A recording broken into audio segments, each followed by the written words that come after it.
Alex Mullen to make it 3-1 in the grand final. Puts in the penalty and wins the grand final for Campbelltown City. No one attacks it, comes back off the penalty. It's a goal! It's top! Oh! And then Talisman's got another one! City back quick. Jake King done! What a shot! My goodness me! Oh! Teach that sort of stuff. Sends it in, keeps it low, and it's gone in! It's gone in! LA Uni have scored! In time added! Tries to get under control, and the shot from Tolland! Salisbury into a 2-0 up! Neil Butler with another chance, it's 2-1 to Playford! Persistence has paid off for Playford! One touch the keeper, pushes it into the bottom corner. Beach gives him a shoulder after that as well. He's lost his clean sheet, and he's lost his head with a red card! David, this is massive! The girls sing and the geezers too, yeah, we're doing this thing. Hello, welcome to episode 21 of One Game at a Time. It is Wednesday, the 9th of July, as we are live right now. I'm Seb O'Neill, as always, joined by my co-host, and as always, my question, Mark Talbot. We'll start with you this evening. What is your favorite movie soundtrack? Oh, jeez. Favorite movie soundtrack. Jeez, you come up with some real doozies, Seb. I'll tell you what, that is brilliant. Wasn't he asked before?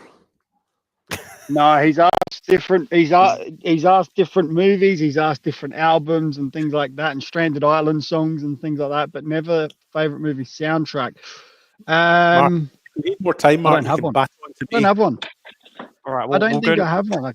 We'll go to David, and then you can think, Mark. Oh my god, David's wearing the front page football shirt. Anyway, keep going. Up, down. Somebody at my door, but Sorry, guys. I had something in my throat, guys. That was me. Sorry. Sorry. In my throat. Sorry. Don't know. Yeah, just come out a bit wrong there. My voice changed a bit. Sorry. What a chaotic start. David?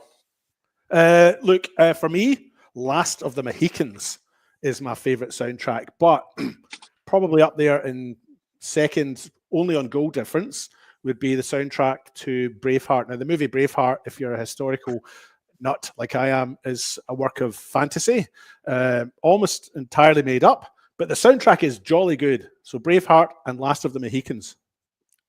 Alessio, now that you've recovered your voice, what about you? Yeah.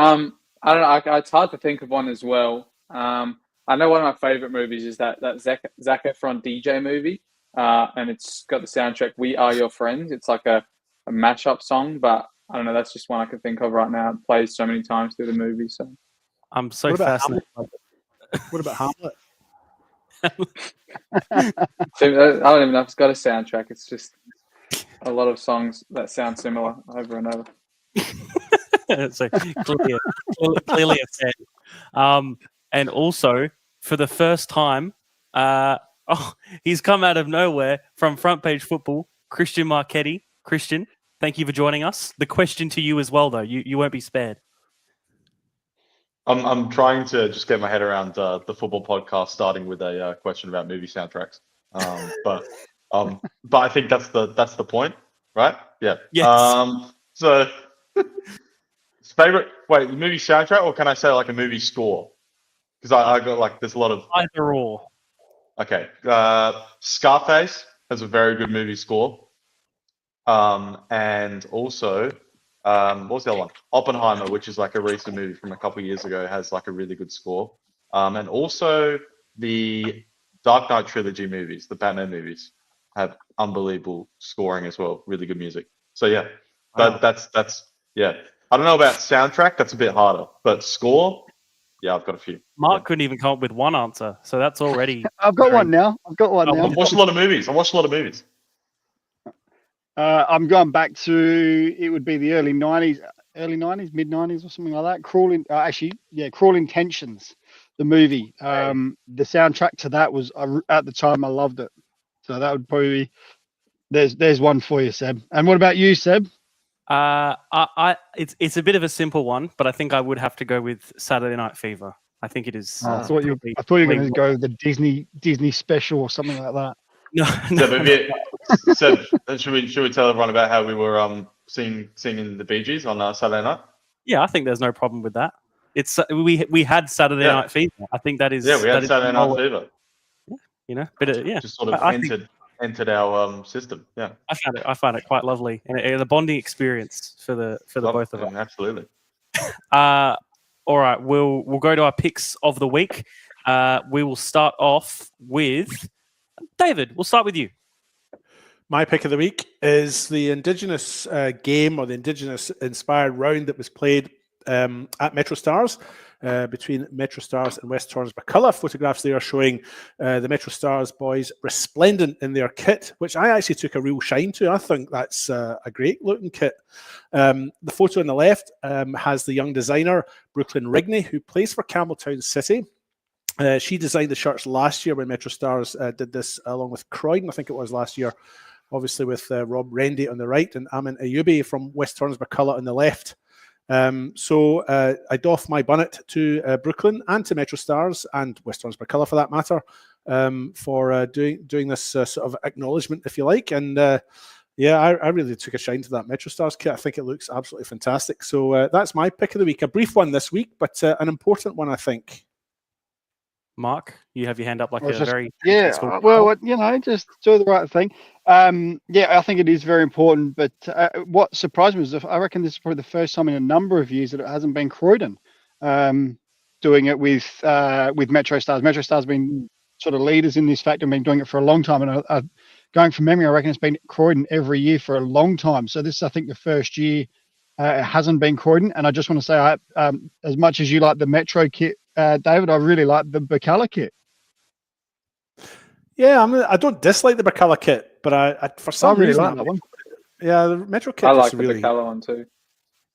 All right, David, why is there no Bacala photo on this graphic? I don't. Or Seb, they didn't post it. Oh, they didn't post it. Oh, okay, no. okay, fair enough. Would it be wrong of me to say that I like the Metro Stars kit, that one that they had over their current home kit?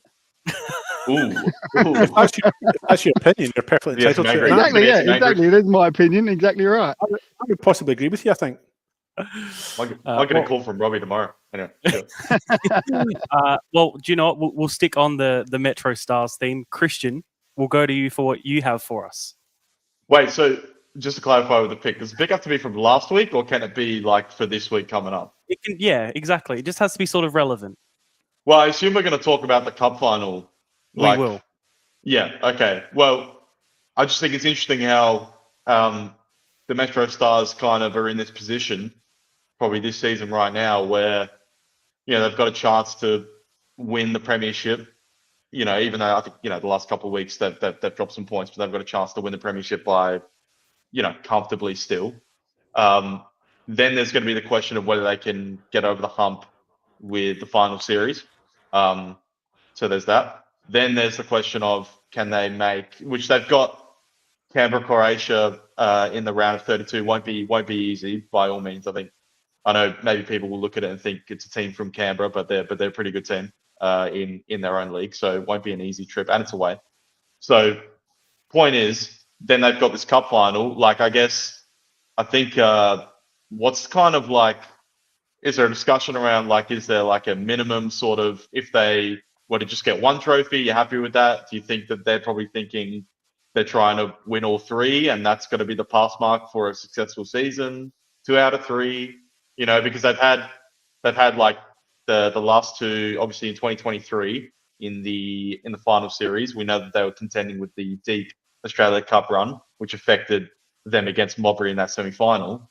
Then they had the grand final last year as well, where I just think Campbelltown just proved that they were the better team on the day. I don't know what you guys think about sort of this opportunity for Metro, but then also kind of if they were to lose the cup final on Saturday to a team they really should beat, then there's kind of a bit more pressure maybe on the league and trying to win in the final series in the league. So yeah, just something I thought about. Just thought to kind of put that out there and see what you guys thought.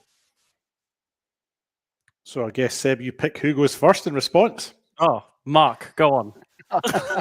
Seb's like judge, jury, and executioner around here. Yeah. Telling pretty people when to much. talk. He's our captain. He leads Wow. this team of I don't ramblers. do- So Yeah, I didn't do much of the talking other than to segue from each part and I let the others do the smart bit. That's how it rolls Wow. here. Seb, leader of men. Never would have thought. look, I would say for them all threes. The league this weekend, the league and the top final series is everything. That for them, that's a pass. Obviously, to take all three. I think if they lose one, I think they'll be very, very disappointed, and I think they'll consider that a failing. I think that it's 3 from 3 for them. To be honest, they've not had the greatest of luck in the finals over the past couple of years, as we know. So I think that it's a 3 from 3. We all know, and Danny's come out and said this, that he's not a huge fan of the final series and considers that the boys should be on holiday by then. But I also think that he'll want to win it regardless this year, like I said, after the last couple of years. So I think it's a 3 from 3, or he'll consider it not a failure, but not a pass mark. I think it'll be a very tight one. But for me, I think that's where they're at, is 3 from 3. If they get 2 from 3, he'll be happy. But I think he wants a 3 from 3. Simple as that. And I think, do you think he might change his tune on the final series if they actually win it? Most definitely. Yeah. I actually think he probably already has after last year, because it's been 2 years now where they haven't done it. So I think this year it's they're going all out for it. I mean, they've just signed Lockie Barter to strengthen their defense and what was already a strong backline. So I think that it's there he'll want all of them. I think he will have changed his tune to a degree that finals is now important. David? I'd agree completely with you, Mark. I think putting on my coach's hat, which I do not mean to compare to Danny Greystone's coaching hat, it's a much smaller hat that I wear. That could be because maybe Danny's got a bigger head than me. I don't know. But anyway, I think you don't coach at this level to accept less than all of the trophies that you're currently competing for, if that makes sense. I would assume that they want to win all three, plus the fourth game, I guess, is the game in Croatia. The game in Croatia. The game in that's a long away trip. Yeah. So look, I think maybe look, I'm a bit old-fashioned, and maybe Danny is. I think the league, showing that you can win the league or finish top of the league after the home and away season, is the sign that you're the best team in the state, and I sort of follow that mantra as well. The final series, it does feel a little bit like a little knockout competition at the end of things, and I don't know that the winner of that is should be reflected on as being the best side consistently over the previous 12 months or however long you go back over the previous season. But certainly, if I was coaching, I would want all of them. I wouldn't want to go in and accept less. But I suppose that changes as you get knocked out of some of these competitions. So if they get knocked out of, well, no, they're not going to get knocked out of the league, are they? They're probably not going to get caught in the league either. So no, I think all of those. I think all of those are what they would be aiming for and what they should be aiming for. And if I was in that position, that's what I would be wanting as well. I think. But you think asked, interestingly, though, Christian, when you asked it, you also asked what would be the pass. What would be the pass? So in other words, not just what would they be wanting, what is acceptable. And I think for Metro Stars winning the league, or what do we call it, the minor premiership, I think that would be acceptable, or number one. I think if they win the final series, if they don't win the final series, gosh, none of it's acceptable. What's a pass mark? Yeah, but that not winning the final series would be the most, because they've been the best. They've been the best team over the last 3 years since Greystone's come in. They've been the best team. So I think to me the most important thing for them is winning the grand final this year. So because the problem is this like 3 seasons, as good as they've been, like everyone's still going to be like, if they don't come in the final, but you didn't win the final series, like you didn't win the championship, you didn't win the grand final. Even though they won a cup, they almost made the semi-finals of the Australia Cup. Am I correct in saying? Because they won it up in the quarterfinal. Yeah, City. that's Yeah. right, against Melbourne City. So, yeah, I just think it's interesting. A team that's actually kind of, maybe it's more a conversation down the line, because I do expect them to win this weekend. I'd kind of be shocked, to be honest, if they didn't. And actually, David mentioned it there. I mean, they're 8 points clear. There's 5 games to go. Like they've actually just had 2 weeks in a row where they've dropped points. So maybe they're kind of getting some of their cobwebs out the way and out of their system before they kind of finish home a little bit stronger. So I can't really see Croydon or Beograd catching them in the league either. So it's kind of gearing towards that final series. But yeah, just a thought really. To be honest. We'll finish up on Alessio on that. Yeah, I mean the squad that they have at the moment and what they've got in the ranks that don't even make the bench sometimes. I think that they have to win more than one trophy this year. Maybe in the past they've had a strong starting 11, but off the bench, besides one or two, it was a lot of reserve players or a lot of players that never ended up coming on. This year he seems to be using his bench, rotating a couple of players, and I think the only place where he doesn't have depth is up front. I mean, you've got so many midfielders, so many defenders now, so many fullbacks. But besides strikers that have such good quality, I think they're missing that. That's the only thing. But as you guys said, I think the minimum for me would be winning 2 trophies, and that's it. Because I don't think they've won 2 trophies in a season. Or did they win 2 last year? Did they win the league? You mean under Greystone? Because I think I was looking at this before. So 2023 won the league, won the premiership. The minor premiership, yep. But then won the cup final as well. So I think they won 2 in 2023 because that was Rennes, the extra time winner. The cup. Yeah. So even in the last 2 years, they won 3 trophies. So I think at least 2 would be what I think as well. And I think they're in the best place they can be to achieve on all of those. And I think if they don't go far in the Australia Cup, then I think it's on them because they have the best talent at their disposal. And they have such a team that can balance on all those fronts. I don't think there would be an excuse for so many games in such little time. And when the Australia Cup or the final series come around, I think they have enough players, they have enough training at that professional almost level that I think, if they don't go far in that, I don't think there's anything to blame.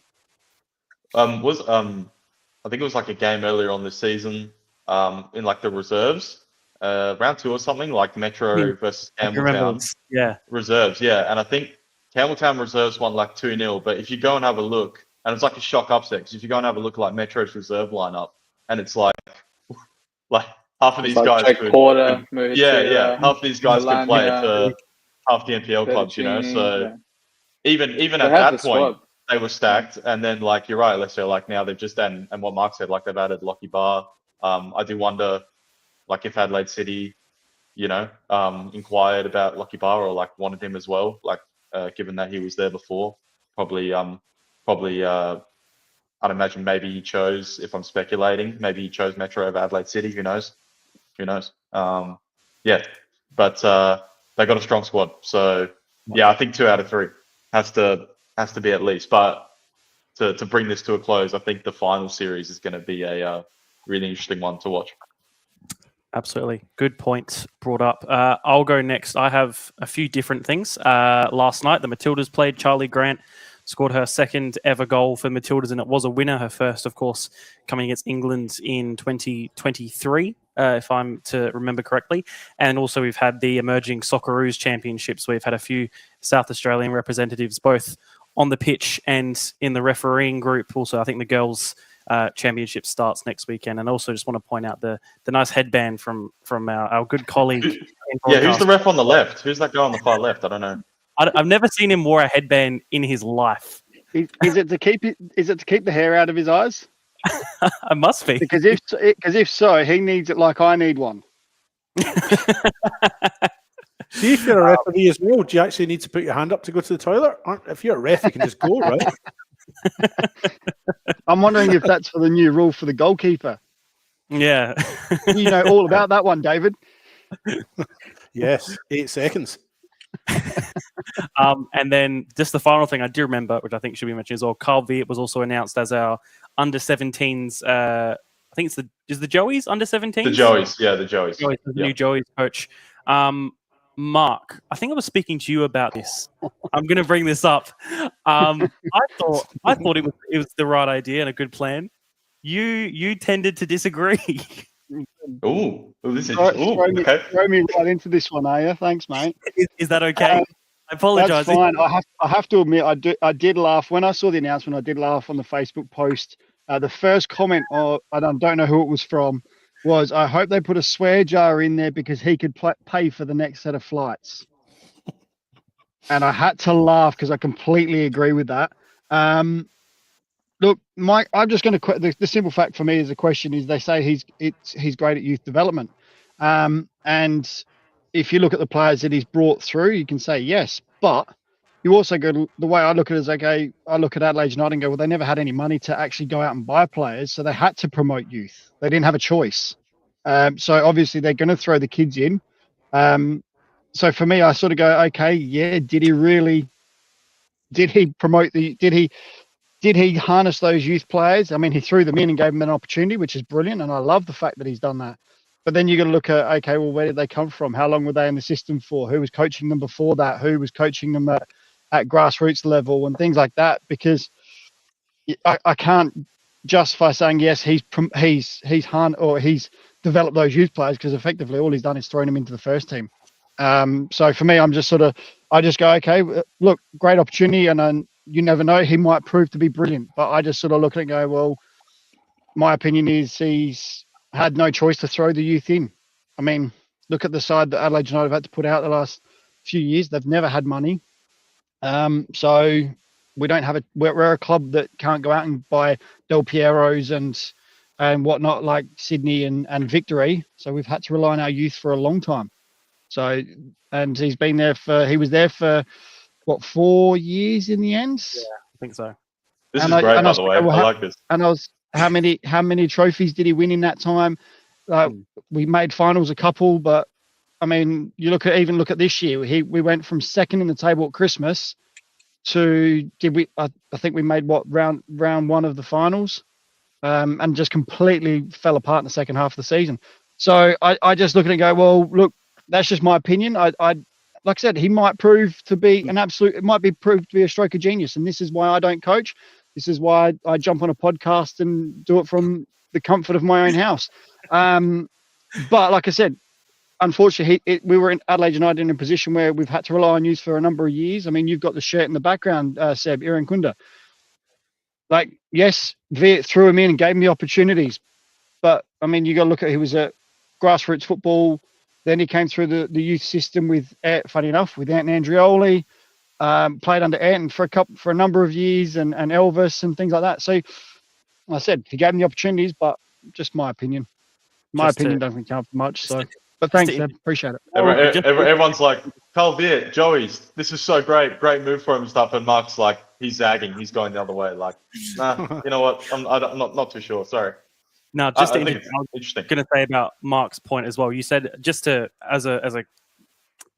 think of the word. When you said they were second at Christmas and wherever they were at the end, I think that was a little bit impacted by, they did have this counterpoint, I guess is what is. I think, again, the reason for that was also because the players brought through were then on international duty and then for the Asian Cup. I'm playing devil's advocate. Yeah, and I love that, because you know where I think when it happened? What? When they lost Milligan. That's another thing. I think he had a bigger impact than what people give him credit for. How many of those players were starters when they left? He wasn't using all of them, and they were just there for squad to get bigger. Otherwise, he wasn't starting Luca. He wasn't starting Johnny Yule. He wasn't starting a lot of those players. So I think it's more that he had less to pick from when that happened. But I agree with Mark's point as well. Yeah, he's got one. I got one.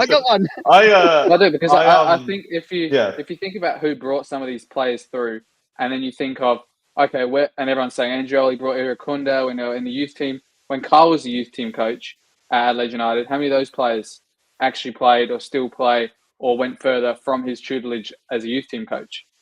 You're thinking about your Bressans, your Kavidis, Nyongabiris, Lachlan Brook. how many of them actually did play, and how many of them were the next thing. They didn't really play that much, and he was the coach after that, and he brought him in the COVID time. There was a couple of them brought Nyongabiri, they did, but after that, they left as soon as they could. And some of those other ones playing in the MPL now. So if he's so good at youth team development, why didn't any of them really kick on? Well, now he's got there's no team below the Joeys. Like, he's the baseline. So he's actually going to be, in charge of kickstarting that process for some of these guys to become Socceroos, which is interesting. I do think, it was probably the best, in my view, the best available job for him after being let go by Adelaide United. I don't think he would have been a good fit at any other A-League club. I don't want to turn this podcast into starting to talk about the situation with Ernest Faber and stuff, but I think if you're another A-League club and you're kind of looking at, a coach who left the club and clearly did not get along with the technical director and this sort of thing, you might be a little bit hesitant to maybe bring him on board, particularly when he doesn't have the benefit of the South Australian infrastructure that he knows around him, which is the other point around this, where when he worked before in the youth setups, like with Football SA, that was, I guess, in his own backyard, right? But now you're having to look after players all over the country and build those relationships with clubs all over the country. So it's a much bigger task at hand. But one thing I'd say, Mark, to your point around, we all know every A-League club, to be fair to Adelaide United, every A-League club is doing that now. There's little money in the A-League. Every team's doing it. And I think most fans at this point are kind of on board. Not on board, but they know that, okay, this is what's happening. No one's going to be splashing the couch on the Del Piero, right? But I would argue, you could argue that Adelaide United were kind of doing that a little bit before this sort of the central distribution funding got cut, and the whole sort of movement from all the clubs happens. Adelaide United were probably one of the ones that were, and probably the Mariners, probably the two clubs that were kind of doing this stuff a little bit more before any other club. Adelaide United were certainly before their time. Before their time in that regard. There's no two ways about it. And you look at the clubs that have been, as you said, Central Coast were one as well, because, again, Newcastle Jets are another, because they don't have the funding. They've got to do something. Yeah. They've got to find those gems to promote them through. And it's just a matter of whether the coach is willing to give them the opportunities. We all know Carl was going to give them the opportunities. So, but I said it would just be very interesting now to see what happens with them. And you're right as well. And I said, it's a great job for Carl, as in he's landed on his feet, to be honest, absolutely brilliantly. Yeah. So, and I hope I'm wrong. I really do. I hope that he actually has an absolute barnstorming time and they absolutely kick on. But I'm just, we'll have to just wait and see. Yeah, absolutely. Alessio, so can I push back on your young Socceroos, the international? I was playing devil's advocate. I wasn't saying necessarily I agreed or disagreed. I was just making no, listen, because I know you want to throw to Alessio. So I'll just say this: I'm very interested to see how this Joey's team is going to defend. That's all I'll say. Yeah. Good point to end it on. Alessio, we'll go to you next. Yeah, I had a couple of ones from around the State League for my pick of the week. The first one, it's from State League 1 and 2, and it was the Marchioro brothers from Salisbury United and Salisbury Inter. They both played at Salisbury at 3 p.m., one at Salisbury Inter, one at Salisbury United, and they both scored within minutes of each other, with Marcus scoring for Inter in the 46th minute, and then his brother scoring around the corner in the 56th, and then Marcus scoring again in the 61st. But I thought it was a good day for Salisbury in both of those teams, where Salisbury United won 4-3 and Salisbury Inter won 4-1. But I thought it was pretty interesting. I mean, they're both defenders as well, but they're both obviously goal-scoring defenders, scoring a couple, and a few of them at Salisbury as well, the headband crew as well, watching some of that replays after their celebration. It seems like half their team's wearing a headband at the moment. And I asked their coach, Matthew Gaston, and he said, it's receding too much now, I can't do it myself. But the other one I thought was interesting was Logan Marley McFall, which I'm sure a few of you know. He played, obviously, for Comets a couple of years ago in the MPL. He scored against Elizabeth Grove for Salisbury Inter, and he was apparently asked to leave Elizabeth Grove. So it was interesting to see him on the score sheet for Salisbury Inter. And the final one, of course, was probably the scalp of the weekend, I have to say, in all the leagues. I mean, looking at some of the positions from all the teams that played, obviously, this week, I don't think there was another bottom place beating a top place, but Mount Barker winning 3-1 against Easton was, a big surprise to all of us. Surprise to many, I'm sure, at home. And unfortunately, I had to leave at half-time because my girlfriend wanted to watch the footy, and she'd stayed long enough there at the summit. She wanted to go home. It was getting cold. So I left at half-time. It was 1-0 to Easton, and I thought, okay, it's not bad, but I don't know what happened in the second half. And in the second half, it was, set-piece specials. The centre-back up top, the trick finally paid off. Medinovsky scored 2, you see here later on. But no Dennis for Easton, and I really think it's a major issue for them. They're not going to get Zoe Sakani until round 20 as well, second to last game of the season. And until then, if they don't have any clinical forwards up front, I think they're really going to struggle. This obviously as well means that Adelaide Uni winning and them losing brings the gap, I think, back to 5. I'm pretty sure it's 32 points for Adelaide Uni, 37 for Easton. You see this is the last, I think, Medinovsky goal to make it 3-1. But yeah, they really struggled. Even in the first half, you could probably say they had 80% possession, but they weren't doing anything with it. Classic, one of those teams who were trying to walk it in, trying to only score from a cutback, no long-range shots or crosses to headers, and it didn't pay off for them in this game. They were, quite poor in front of goals, and even their coach, I think, said in their stats, they had 5 shots all game, with 2 of them on target. So for all that passing, it really didn't pay off, and it was a memorable night for Mount Barker. I think our captain said it best on Tuesday. He said, I think that's the best performance and result I've ever seen at this club. Beating a top place team that is so clear of everybody else, scoring goals for fun, and beating them is one of the best feelings he's had as the captain, being here for, I think, 6 or 7 years, I'm pretty sure. But a massive win. And the other stats that I was looking at as well was the last 3 times that Easton have come to Mount Barker, they've only won once and they've lost twice. So they really don't like going there. And they even made a video themselves on their Instagram about how they found it difficult there at Mount Barker and that the tactics paid off and they're going to have to go back to the drawing board to see what they can do. But yeah. Very, very That's good. David? just a quick comment. It's a massive statement to say that they're really going to struggle without one player. Do you really think so? You genuinely think? Because I don't know what their second top scorer would be on this year, but he's a creator, not just a goal scorer. And I think he's the most clinical one in the team, clearly. And without him, they didn't have a presence up front. They didn't have someone. Everyone's like, "Oh, let's take a step off him. We don't know what he can do. He might just spin me." Well, all the players seem to just be like, "All right, as long as we face them and keep them just playing backwards or playing around, like they're not coming in the box. They're not playing it out wide and trying to cut teams apart. They're just trying to play that football where it's passes slowly up the field and you get to up the field and then we'll just clear it because they couldn't find a player in the middle." But yeah, I don't know. There's not the way they play. There's not really anyone like him at the moment until Sakani can come back, hopefully in the finals for them, I'm sure. But yeah, really unclinical without him. I guess we'll see over the next few weeks if that is a significant change for them. Alessio he was just sounding like one of those disgruntled, like when you watch a Premier League game and a team's had 75% of the ball and they pass it back in the 75th minute and the whole crowd's just losing it. Was that the Eastern people? That's the Eastern people on Saturday. That's the fans back home watching the aerial footage saying, "Get it in the mixer." Yeah, the aerial footage of the drone saying, "Look how far we're in the pitch and we can't put a shot in. What's going on here?" That's my non-Adelaide United games when they're trying to play out from the back. But we should say what you were just saying there. Just send that clip to Sean Dyche. You'll probably get hired to his next coaching staff. Yeah, you're in. I did speak to someone from Eastern United who will remain anonymous. They said that they felt that Mount Barker had worked harder. They wanted it more.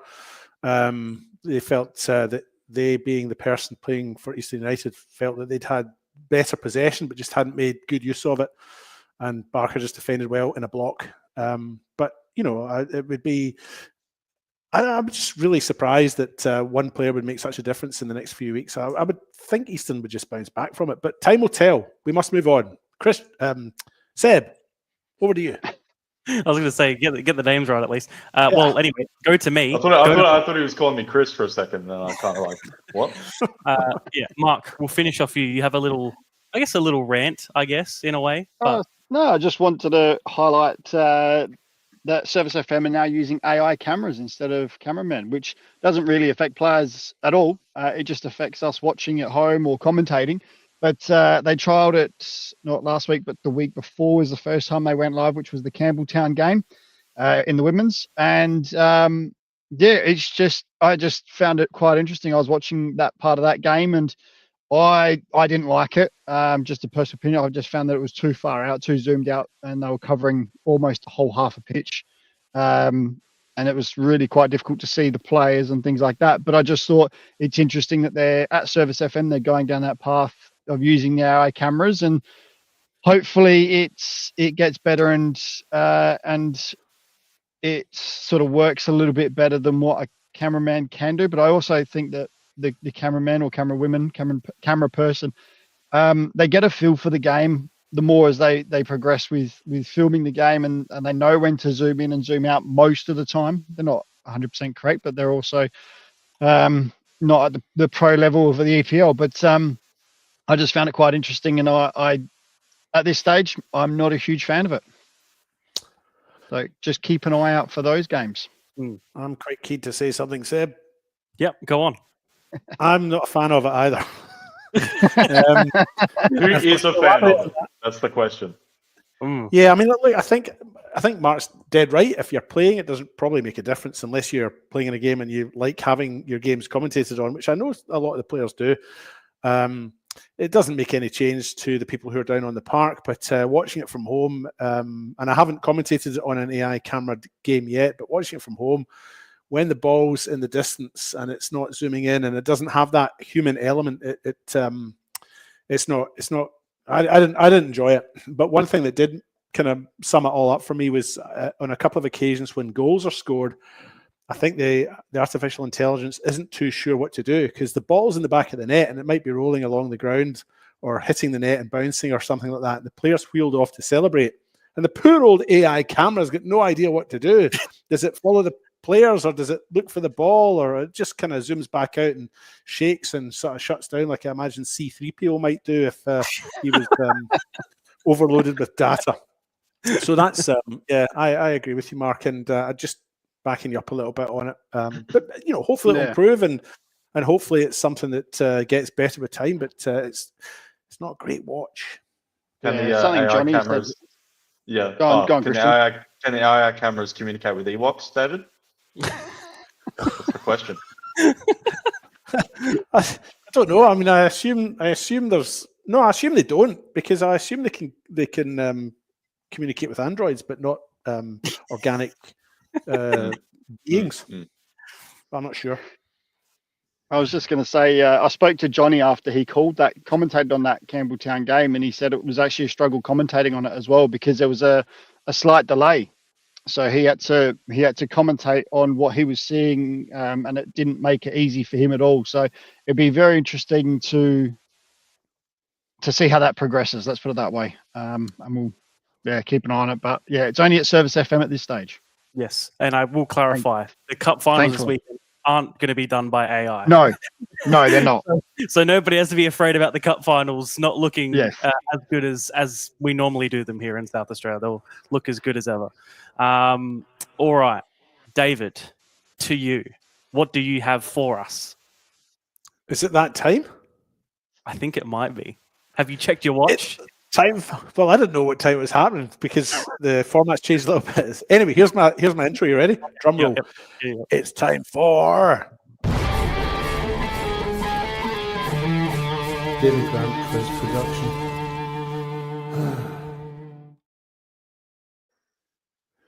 Okay, welcome to this week's David Grant quiz.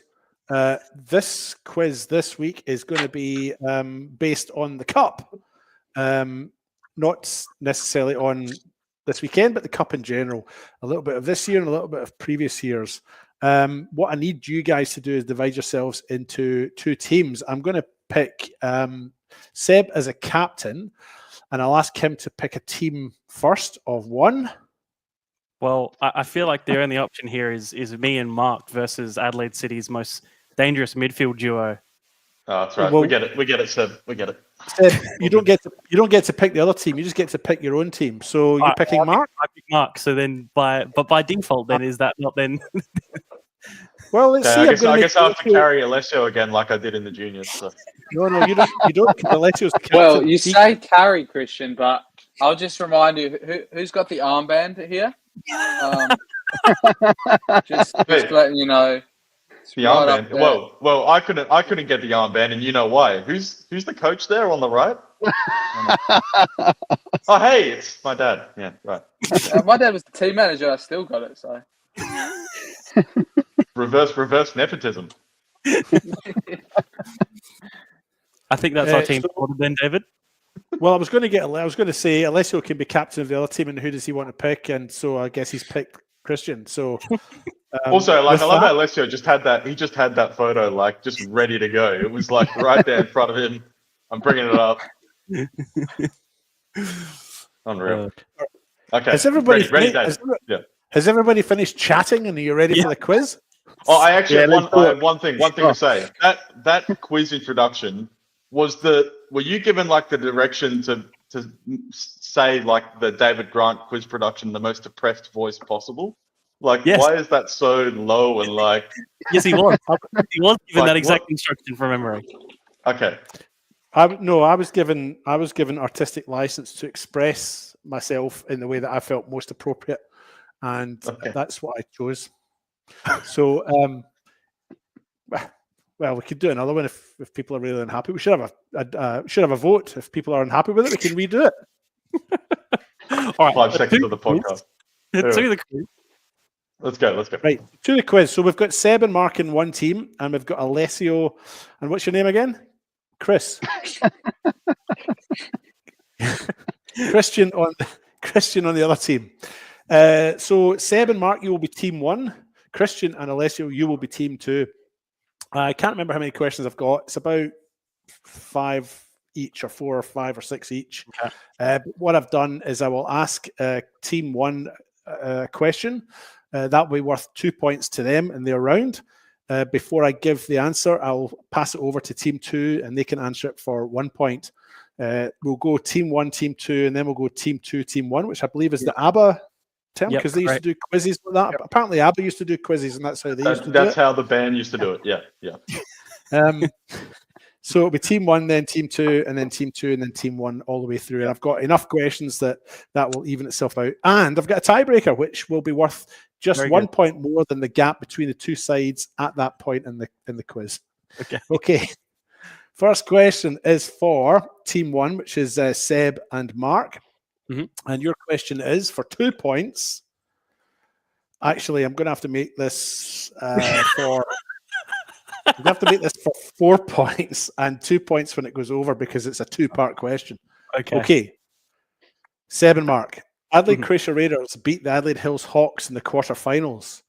For 2 points each, name the 2 starting goalkeepers.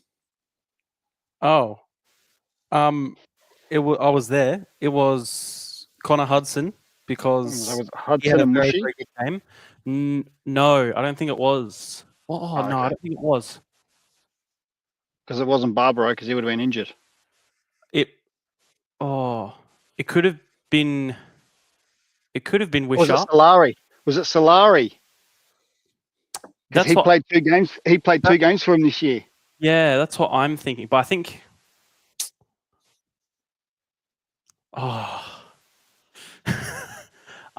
Let's. I feel like going with Lachlan Wishart as the Croatia goalkeeper for some reason, and Hudson as the other, and as Adelaide Hills. I'm pretty confident in that one. Okay, I've noted those 2 answers down, and I'll hand over to Christian and Alessio for their answer, worth just 2 points for you, because it's not your question. So 2 points for you guys. One point each, so it's worth 2 points.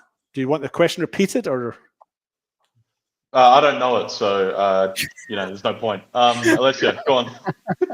Yeah, I definitely think it was kind of Hudson. I don't think it was a Japanese keeper Taishi because I think he would have played in the Reserves Cup before that, and I don't think he was rotated in the team by then. But I have a feeling that Wishart made his debut in a league game, and he only played one game. So I'm going to say I do think so, but I feel like I can't Hey remember. Seb, we didn't talk when you were thinking about your answer. Yeah. Far Seb, out, it's man. not your Wow. question, Seb. Jeez. so. It's either Mushi or Solari. Your choice on the final ones, Christian. Mushi or Solari? Oh, no, Mark seemed very excited by Solari. Oh, I just remembered he played He was two like, games. Solari. That's all I Oh, remembered. Solari. I just remembered he played 2 games, and I was impressed that I remembered that. Because I remember they had 4 different keepers in 4 weeks. Mm. So, but No, then just Mushi go was with your gut. Mushi was Solari. All right, yeah, Go- feels right. Solari feels right. Okay. Connor Hudson was the goalkeeper for the Hawks that night, Had a and standout Vincent Barbaro was the goalkeeper for the Ah. Croatian. Oh, wow. Wow. So When the question was first asked, I was like Barbaro, and then Mark was Convinced he was like, out he injured. might have been injured, I was and then convinced he was injured at that stage. That was literally the easiest question technically you could have asked. Literally, who were the 2 goalkeepers for the teams? Okay, so now we move on to the same section of questions, but this is for Team 2. So this one is for Alessio and Christian to answer. It's worth 4 points for you. It's 2 parts, so it's 2 points for each part. Metro Stars beat Campbelltown City in their quarter-final by 3-1, but the first goal wasn't scored until the 71st minute. For 2 points each, can you tell me which team scored that first goal and who was the goal scorer? so probably Metro. No, it was Campbelltown. Oh, okay. It was a comeback. Ah,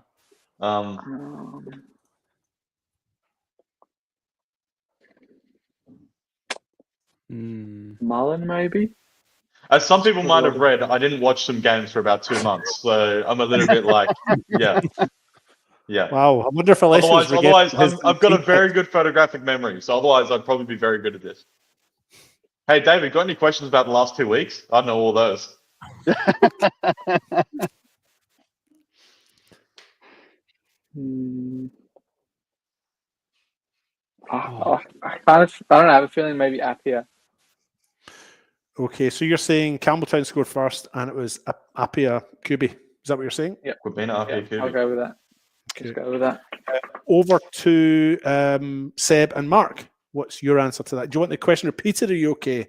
We're okay. I have a weird feeling it's Campbelltown and maybe Maury. Maybe.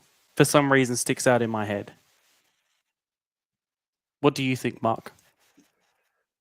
I just don't think it was Kubi, Appia Kubi. So whatever you say, Seb, I'm going with that. Okay. We're going to go Campbelltown and Maury. Okay. Well, you're both right that Campbelltown scored first. They scored in the 71st minute, even though they went on to lose the game 3-1. The goal was scored in the 71st minute by Campbelltown player Kwabena Apaya Kubi. Bang! Oh, boom. Well done, Alessio. Well done, All right. Christian. Yeah, that's right. Hey, moral support. Moral support. Okay, so now in the context of the way that ABBA, when they were taking time out of recording albums, they used to do quizzes. This next question will also be for Team 2. It is for now. How many points is this going to be for? This is just for 2 points because it's just a one. It worries me when David's going during the quiz. Oh, how many points is this going to be for? How many points? yeah. Is like, hang on, No, I don't try till the last one because it's last goal wins. So yeah. Okay, so Team 2. This is for Christian and Alessio. West Torrens Barculla hosted Adelaide Comets in the quarterfinals, with Comets winning 3-0. Who was the referee? It was like a Vidicchio game, but could be someone else. It's got that vibe of the Vidicchio game. I don't know why. Yeah, it's not. I don't think it was big enough for Vidicchio to make his mark on. So. Ooh. Lead ref. Well, Jaden doesn't do lead ref for senior games. No, Jaden, he's got. Yeah, you gotta earn that a little bit more, I think. So Poor guy. Well, we now that got he's got a Regis, headband, he might. Yeah, Christian Regis, Curtis, Dan Cook, Brinkworth, Brinkworth, Gary the King, Gary. Can I give you a clue that it's one of other them? Gary. Was that before I said Gary or after? Hey, that's 1 out of 6, David. That gives us a 16% chance of getting this right. It's narrowed it down for you and the opponents. Okay. Take a stab in the dark, Yeah. but not Vidicchio. Curtis? Okay, going for Curtis Wordsworth. Yeah, we'll go for Curtis Wordsworth. Okay, and we'll flick over to Seb and Mark for just 1 point. Mark, what does your gut say? Initially, I thought either Quiflick or Brinkworth. My gut is saying Brinkworth for some reason. So we'll Going go for with Tom. Brinkworth? Yeah.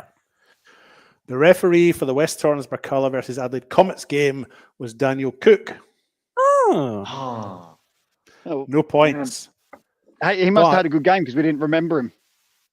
That's it. Exactly. For Team 1, so this is Seb and Mark. Same sort of question. FK Beograd won 5-4 in penalties against Fulham, a game that Johnny attended and we tuned into.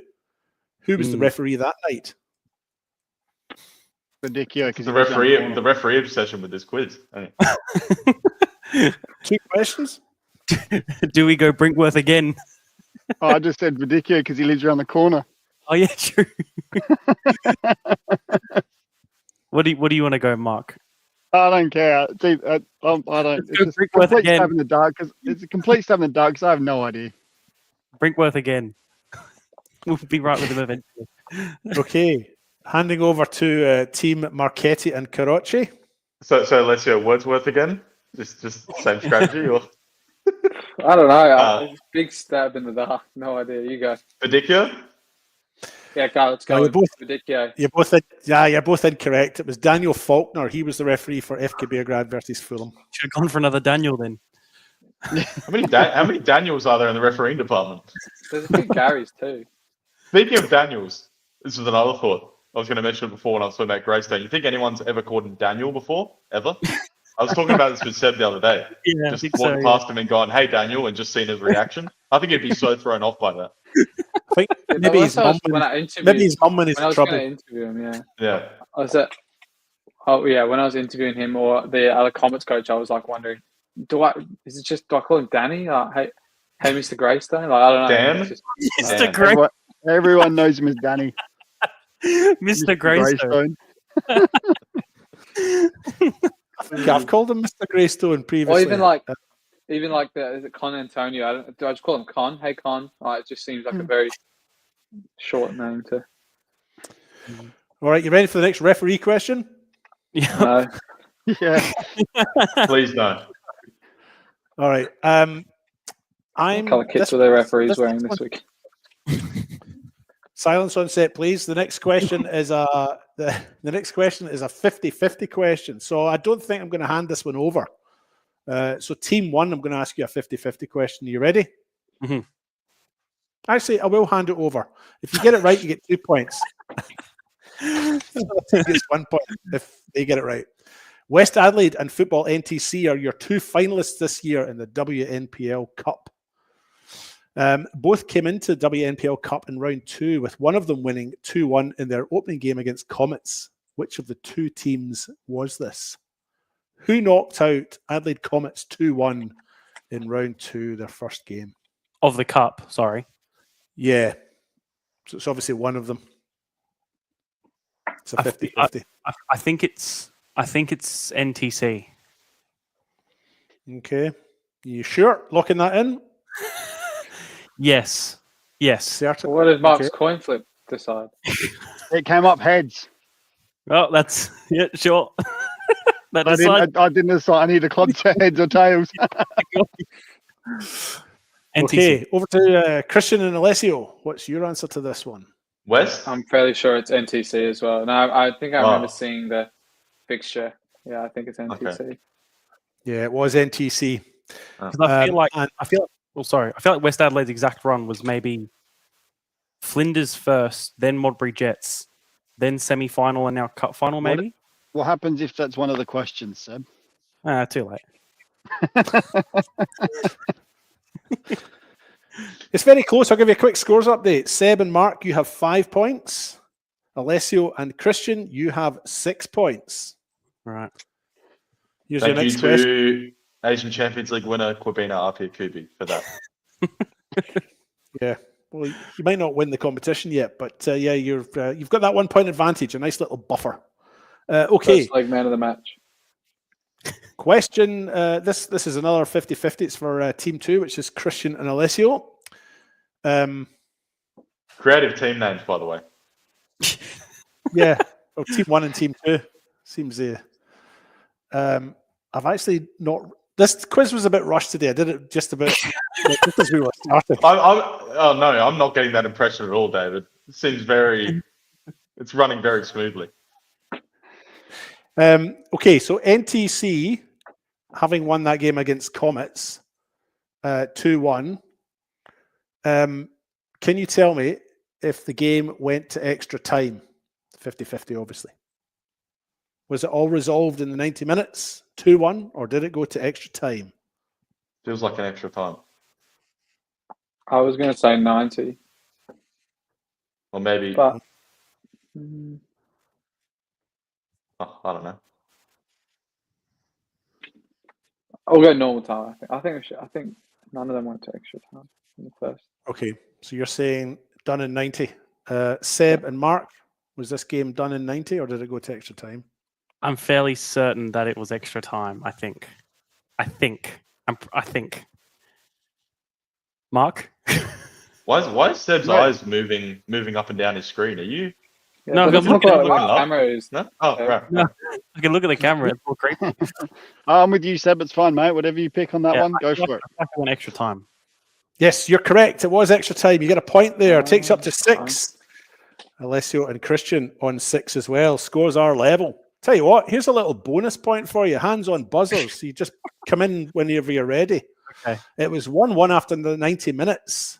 Who scored the goal in the 100th minute to win it? Lily Stella Barber. Vichurek. Stella Wichurek. None of those answers. Go again. And any other players. Piper Cosgrove? I don't know. I'm just throwing names out. Nope. Good guess, but not correct. Keep going. Sienna Calvanese. Nope. Good guess. That's Keep actually going. Calvanese there. Thanks. So, anyway. Sorry, Mr. Italian. Was it Marley Donsberg? Well done, Seb. You've got yourself an extra half point for that. Well done, Seb. Only took you about 8 guesses. Yeah. What happened to the 1 point for? I thought it was 1 point, not a half point. Just a half, because Okay. that means as we go in towards the end of this quiz, there is always going to be a difference here. David's like, he's rigging the scoring so like we get like a last question wins. Yeah. Oh, mate, we get last question wins every week. We could be 13-3 up and it'll still be last question wins. So that's the best part about it. It's like old school football in the street. Last goal wins. Simple as that. All right. Next question. This one's for Team 2, which is Alessio and Christian.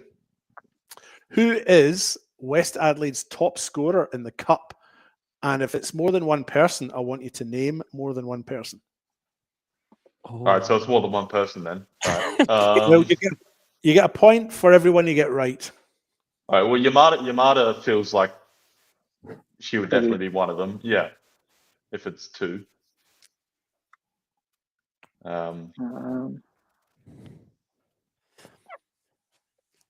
Nicole doesn't score that many goals. Yeah, I was thinking her, but Who do they have up front?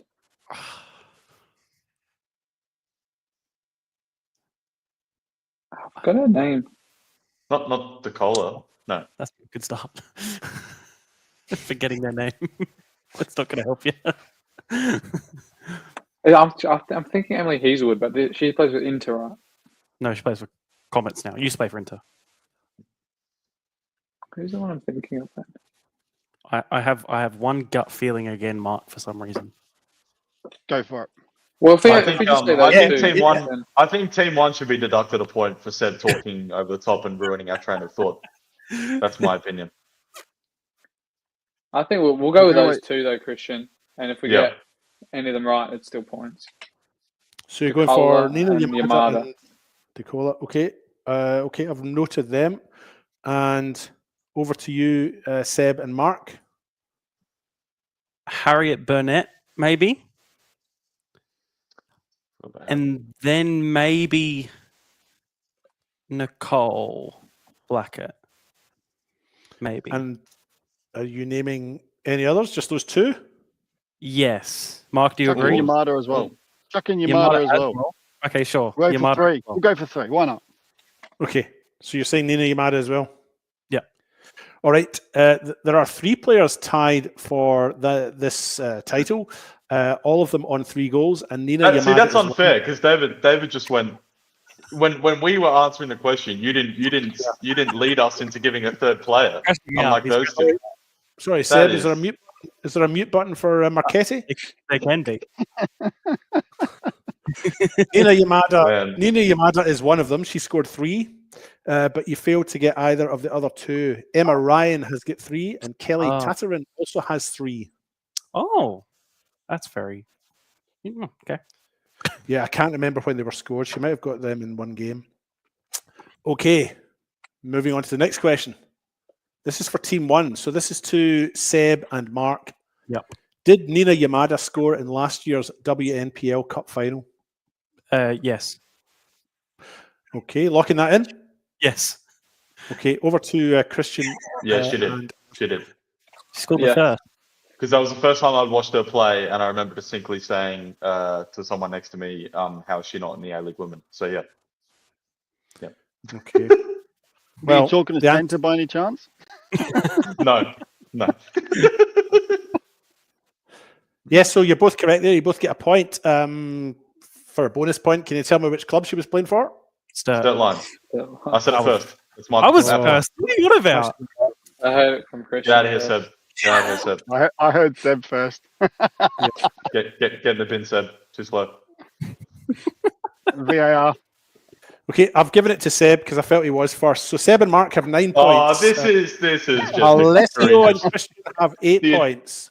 I Next want an question. investigation into the quizmaster. This is just. Also goes to Team 1. Is Christian still talking? Okay, this is for Team 1.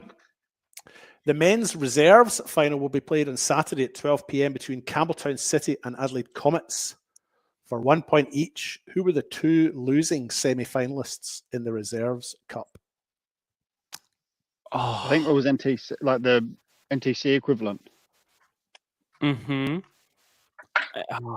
Well, I feel like I Men's was at. reserves. Yeah. They still have. Oh no, they wouldn't have an NTC. Yeah, it'd be United Reserves. Well, then it'd Yeah, be. you know what I mean. Like the academy, youth academy, or whatever it is that play in that league. I feel like I've spoken to someone about how they had a cup semi game, and they got knocked out like really late or something. And I feel like was I at the club speaking to someone from the club? Oh, I don't remember.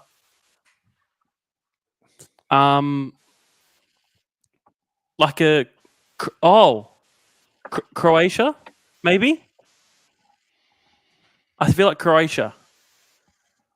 Yeah, Mark. Any backup? Yeah. Oh, you're talking to me? Yeah. Hey, I did my pick. I picked Adelaide United. So whatever you want to go with, mate, I'm all for it. We'll go United Reserves and Croatia. Okay, so I'll make a note that you've answered those 2 teams, and I'll go over to Christian and Alessio and ask them the same question. Who were the 2 losing semi-finalists in the men's reserves this year? And I feel Not like Metro? Alessio's going to Hey, remember. Seb. Whoa. I was just saying something. Just adding on. From what? All right. I said I feel like Alessio's going to remember one of them for the same reason that I remembered one of them. Maybe. I don't really, but I know it's Sturt Lions and Raiders. Oh. Are you locking that in? Yep. We got it, man. Alessio- We got it. Yeah, Alessio's dead right. It was Sturt Lions and Raiders.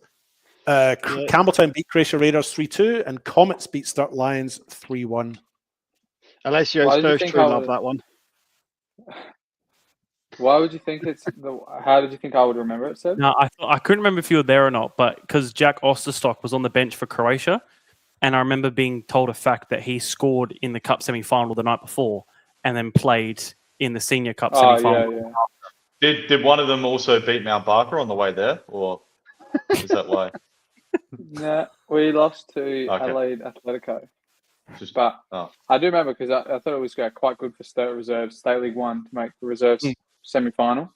True. And I do remember seeing the pictures from Antonis, and I remember seeing Raiders in their blue kit, and Sturt coming out of the tunnel. So I was hoping that it was not 18's Cup, but yeah. The Gonus Okay. photography. For Team 2, this is for Christian and Alessio. The women's reserves final will be played on Saturday at 9:30 a.m. between Football NTC and Adelaide Jaguars. Remember, and get your tickets from the Football SA website. It's going to be a great day. Get yourself down there and all of that sort of stuff. But for 1 point each, actually, this is for 2 points each because that's what I made the last one. For 2 points each for you guys, who were the two losing semi-finalists in the women's cup? I know one of them. I think What you're Seb, it's not your question. I So don't know surely why. there's got to be a points violation deduction. I don't. I have a feeling Comets and Bacala. Sure, Okay. let's go with that. Comets and Barcala, okay. And over to you, Seb and Mark. You can speak now, Seb. Adelaide City. Mark's and like me, Montreal. got no idea. Yeah. Did you hear that? I missed what you said, Seb. Sorry. Adelaide City and Modbury Vista. Are you locking that in? Sorry, Mark. Yep. Football NTC did beat Adelaide City 3-2, and Adelaide Jaguars beat Modbury Vista 3-0. So you guys get the points there. Well done, Seb. I had no idea. It's because I was there on the day. There you go. Or at least one Adelaide City women's team got a decent run of results. Whoa! Snap, jeez. Moving on. You won't be allowed okay. back. Moving on. This one is also for Team 2. So that is Christian and Alessio. In which year was the South Australian knockout competition first held, then known as the Webb Harris Cup? Are you What just is- going to go closest year, David? Yeah, whoever gets it closest will get the points. What is Webb Harris?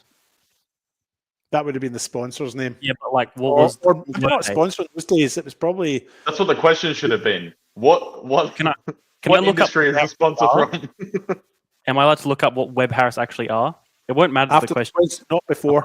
After. Yeah, it could say that they're incepted in a certain Exactly. year Yeah. or they Well finished. known for sponsoring the cup final, the cup which started in, Okay. I 90s or was going to say later, 50, earlier. Oh, way earlier. because it's the first ever. Repeat the question again, David, please. Yeah, like is it like the first like That's what I'm trying which- to hear. What he's In which year was the South Australian Knockout Cup competition first held, then known as the Webb Harris Cup?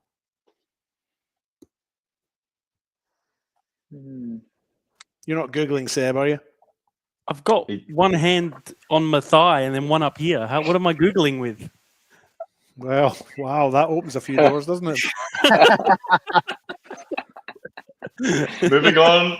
Oh, it's a family I show. reckon. It's a- Yeah. Should we give the early one like 56, Christian? Sure. Yeah, I think it's just a shot. I would expect, because I know the Australian Cup, like the first of that, was fairly early. Yeah. So I'm gonna go 56 for the SA equivalent. Okay, 56. And over to Seb and Mark. Is this a closest to? Yeah. Yes. So are we going over or under, Mark? It's up to you, mate. You're captain. You can pick. I feel like I was going actually go for it. over. I was just I was going to say 70, 73, but just Yeah, so random I was random year. thinking But you're 73 too, by the way. That's okay. Then yeah, go with whatever year you want. Go for it.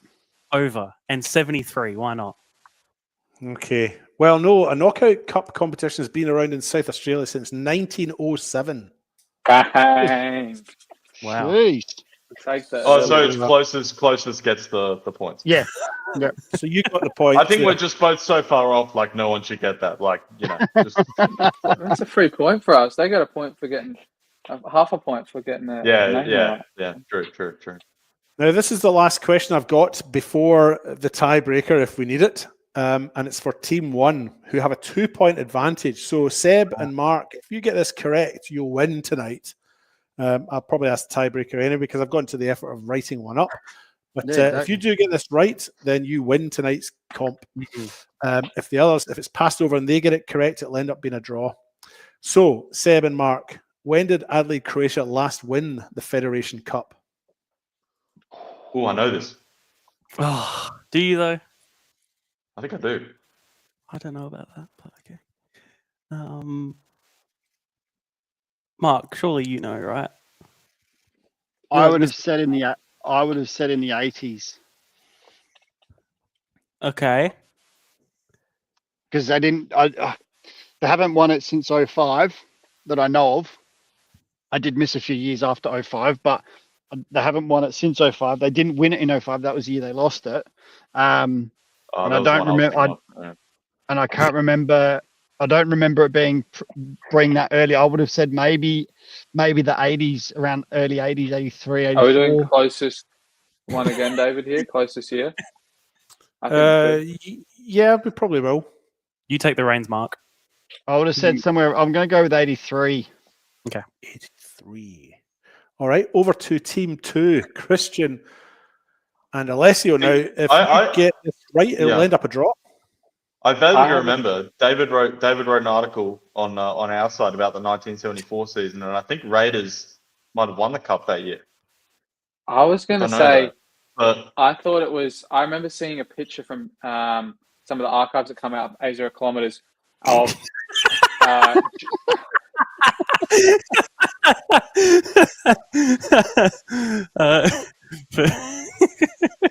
was going to say, I remember seeing a picture of Justin Bralich holding a cup, and he was very young, and he was like 16 or 17.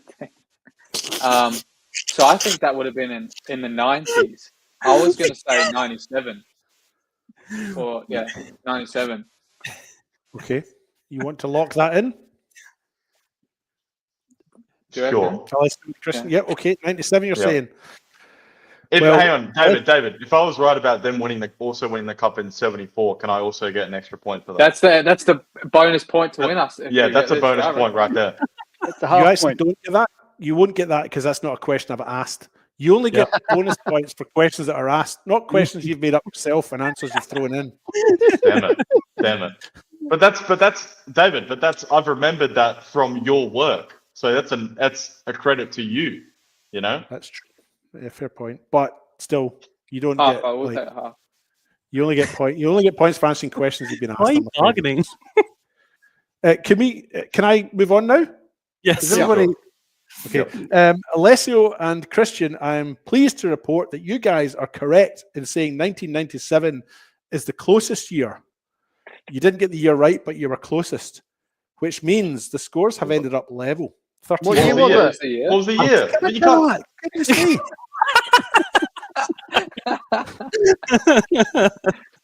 Now I know how Nicole Blackett feels being a teacher and all that.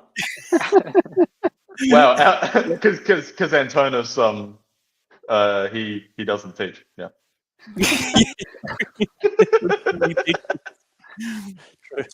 Okay. The answer to where was I? The answer to the question was that Adelaide, Croatia last won the Federation Cup in 2003. And Mark, you were right. They were losing finalists in either the year after or the year after that, 2004 or 2005. Yeah. Actually, for a wee bonus point, I'm not going to. I've got a tiebreaker. You got a tiebreaker. You got a tiebreaker. Come on, let's do the tiebreaker. But I was just going to mention that the team they beat in that 2003 final at Hindmarsh was Metro Stars. I'll use that in my Okay, so research. the scores are level. Now we have the tiebreaker. In 2003, what was the Federation Cup called? Was it called A, the Federation Cup? Good. Was it called B, the West End Cup? Was it called C, the Best Pavers Cup? Or was it called D, the Top Corner Cup? Oh, I've got two options. I wasn't alive, Mark, so I've got I no think clue. it's the second one. What's the second one? West I'll, End. I'll repeat them for you again. A is the Federation Cup. B is the West End Cup. Mm. C is the Best Pavers Cup. And D is the Top Corner Cup. So the best pavers. Who's Cup, the that's question what- to again, or is it just The fastest tiebreaker. first? This Mark, is a what do you tiebreaker. Best I pavers think who also West End. sponsored Adelaide City for years. You did. That's why I feel like that's just probably not right. But maybe it is. I'm gonna go D. Okay. The Top Corner Cup. Should we I go back West the- End then? B.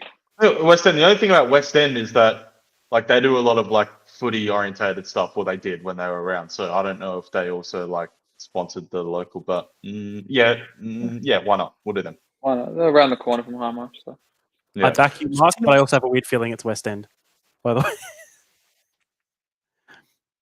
So what are you doing? Are you locking No, in those we're going answers? with Mark. No, we're going with Mark because he was alive at the time, and I didn't have the luxury of being alive at the time. And so- Seb was born in like 2014. So yeah. yeah, exactly. So I'm you're 11 you're going for the West End Cup and the Top Corner Cup. Yeah. Okay, Top Corner Sports. you're both wrong. Yeah. The Well, that's a good 2003 Federation Cup that leaves you with two choices. Was it called A, the Federation Cup? It must or be was the called best. It must be best. The Best Pavers Cup. It's I gotta want be to go with best. the Federation Cup, Mark. Yeah, we'll just go A then. We'll Just go back. best.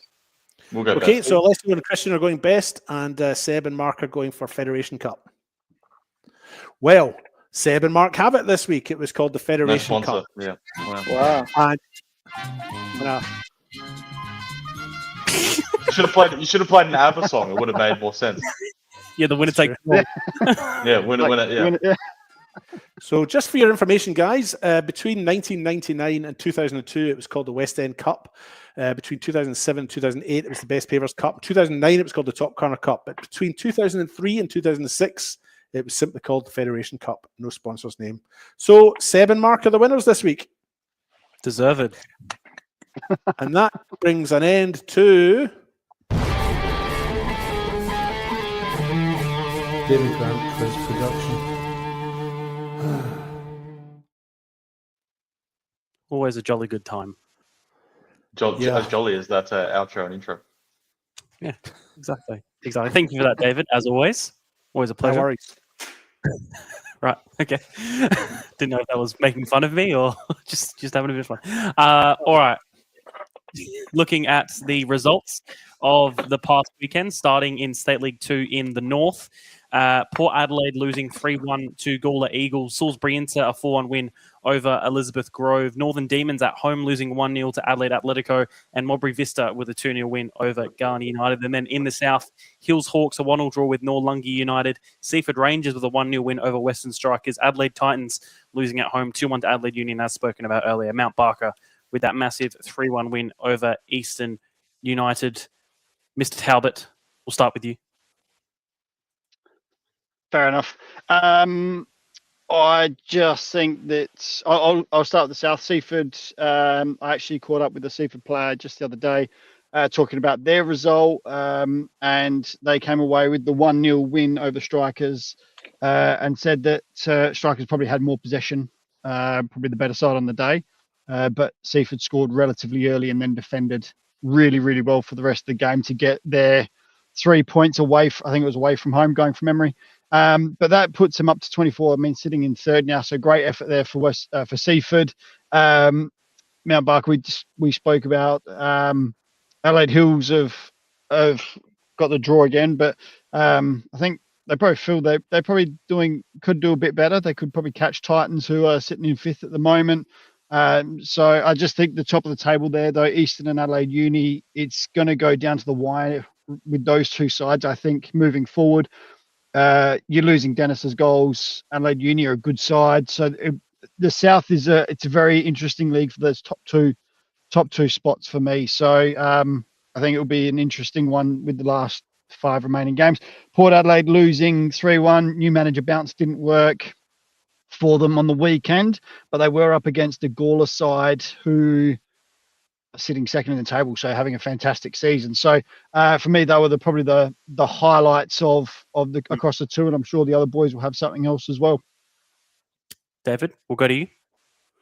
I was just going to add, I just had a quick look at the stats there for the top goal scorers in that league. Dennis Bakai, of course, miles ahead of everybody else for Eastern United, but they do have other goal scorers. There's Antoni, and you might know these names, Alessio Antoni Panagoulias, and Daniel Pauly, who also, and Diego Garcia, who are also scoring for Eastern. So again, I'm sort of coming back to your point about how much they'll miss Dennis. I mean, it will be a big difference for them, but whether they're struggling or not, I'm just not sure. That was the only thing I was just going to add to South. What did you want now, Seb? You want to talk about North? Sorry, I missed the cue. Whatever you want. If you want to stop talking, you can stop talking. If you want to pass it on, you can pass it on. I will pass it on. Okay, Alessio, we'll go to you next about it. I actually got a message after our predictions came out last week from a Western Strikers player saying that, why is everyone tipping against us? Like, we've had some good results recently. Why does everyone think we're going to lose against Seaford? And I said, I don't know. I think you guys and them are probably in the mix for the top 4 there, and I think it could go either way. But our predictions all seem to go to Seaford, which Seaford did win. The other ones I want to talk about was Hawks. I think there was a missed opportunity for them against Noongar, a team they probably should be beating if they're any chance to maybe sneak into the finals. But for them, similar case to what Man Park have had recently, but 5 draws in their last 7 games, but only 2 losses in their last 8. So they seem to be able to stay in games, but just not get over the line. There's a late equalizer from Gabriel Bowering, which is another good top scorer for Hawks this season, which is one thing they've changed over the last couple of years, is they actually have a very consistent goal scorer in him. And I'm pretty sure he's probably up there if David's got the stat sheet there. I think he's probably one of the top 5 scorers as well in the league. I'm not sure if it's updated, but I think that's one thing they do have over Mount Barker, is they have a consistent goal scorer like him getting into the double digits, which we haven't had for a couple of years. Elsewhere, I think in the North, Atletico, they're on a good run at the moment.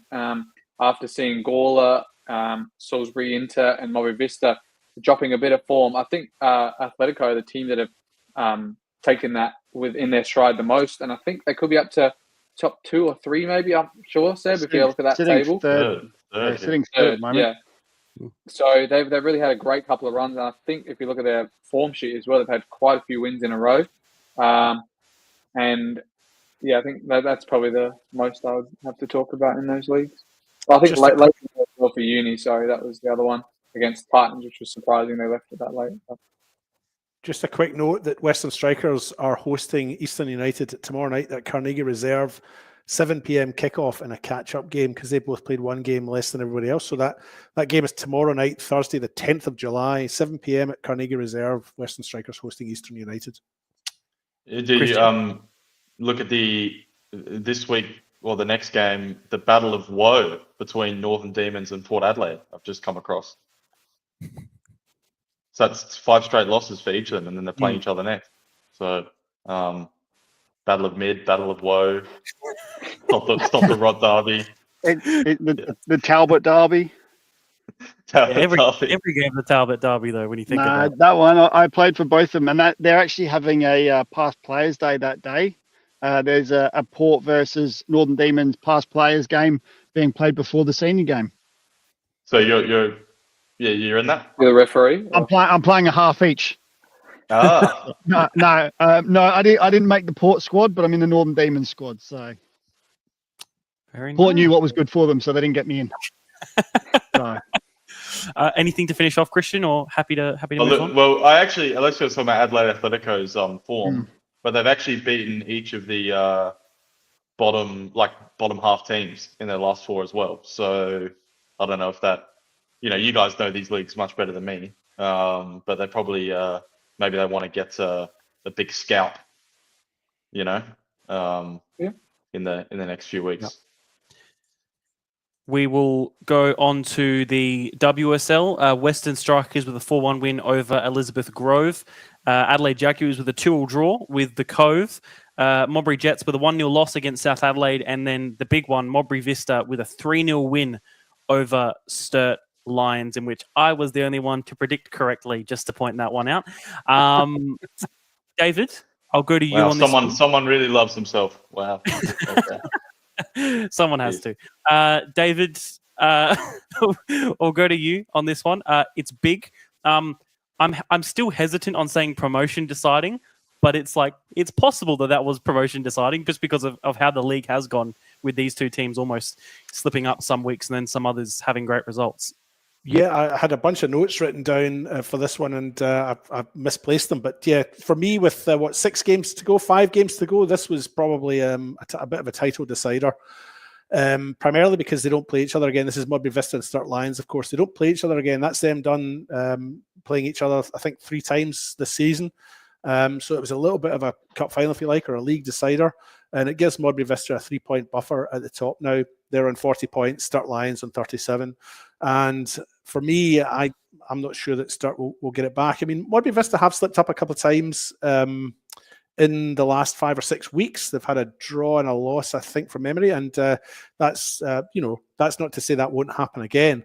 But it's in Modbury Vista's hands now. I guess that's the critical part. Next week, they play Cove, who are bottom of the table.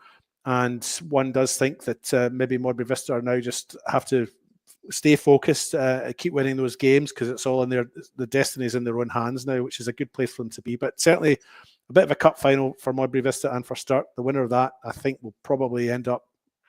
I'd be surprised if Vista don't get that automatic spot now.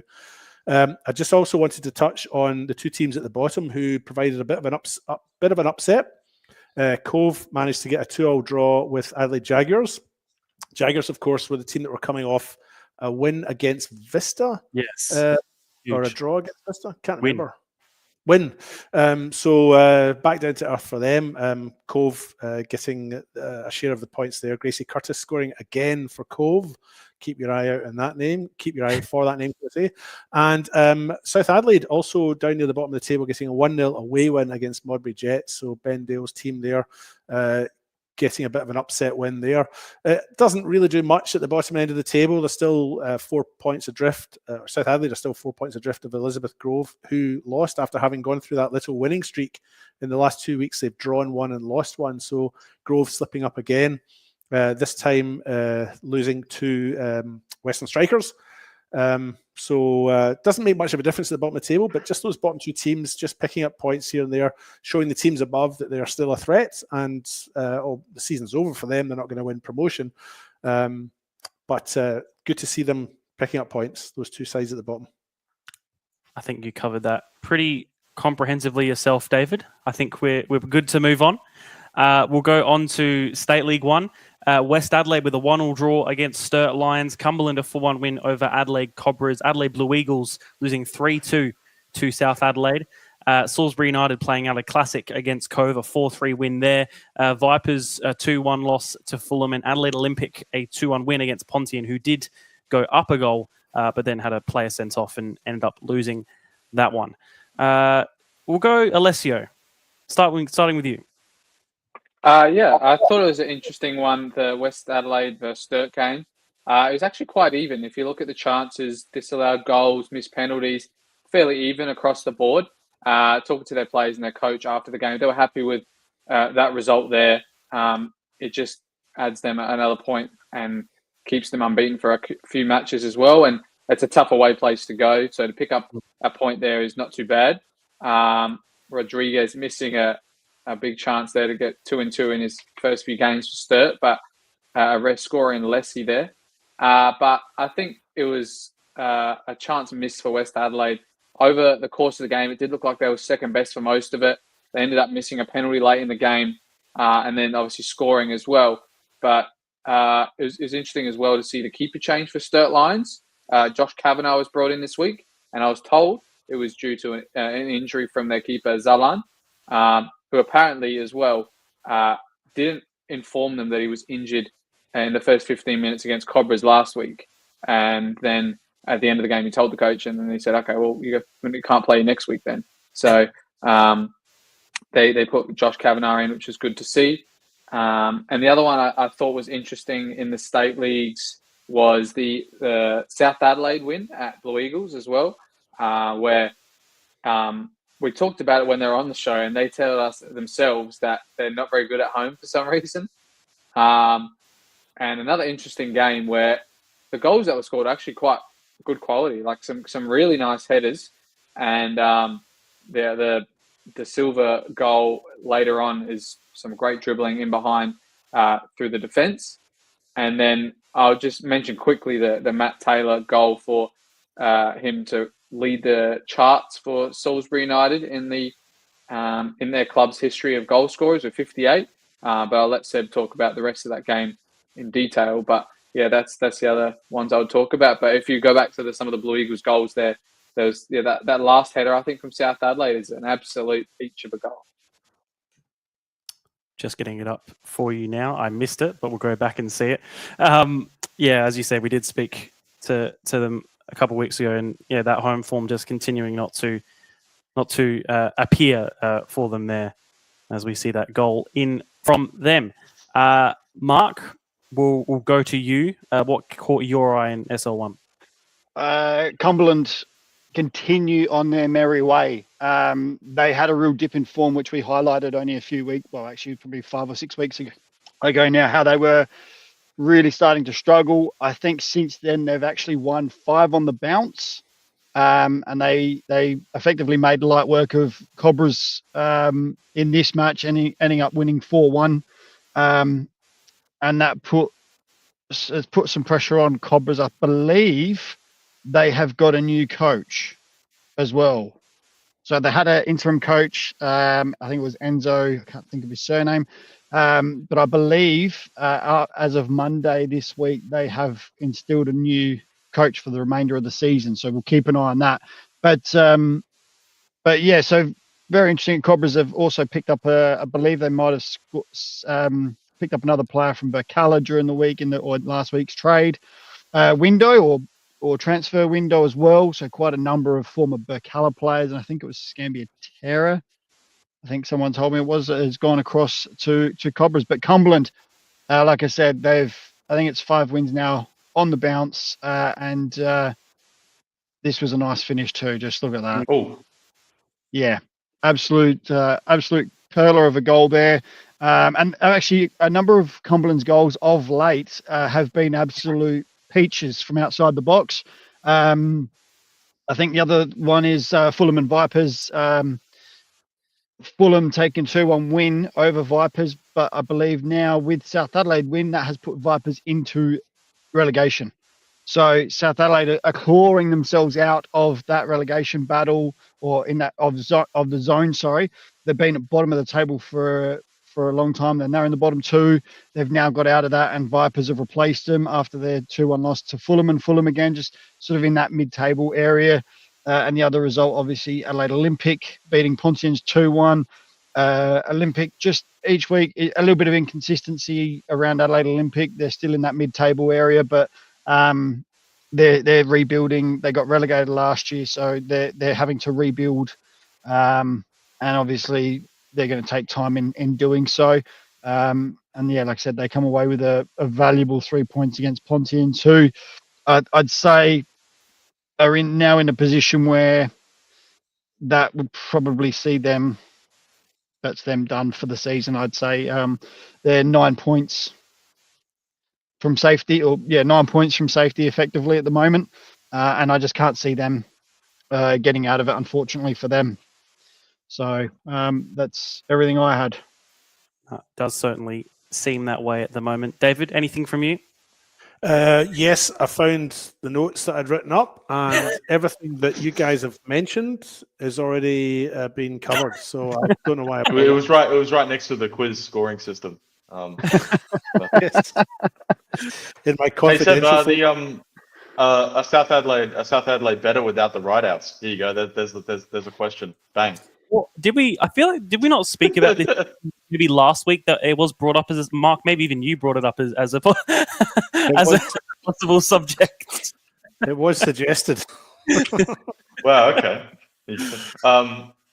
Well, and if I wanted to add something was the no, me and Seb were commentating the City Comets game, and we had the like goal updates every 5 minutes from the Salisbury United Cove game, and I remarked like, is this going to be like a 7-6, you know, crazy crazy game? But yeah, 4-3 in the end. Clearly a game where maybe neither team for about 60 minutes was not interested in defending. So there you go.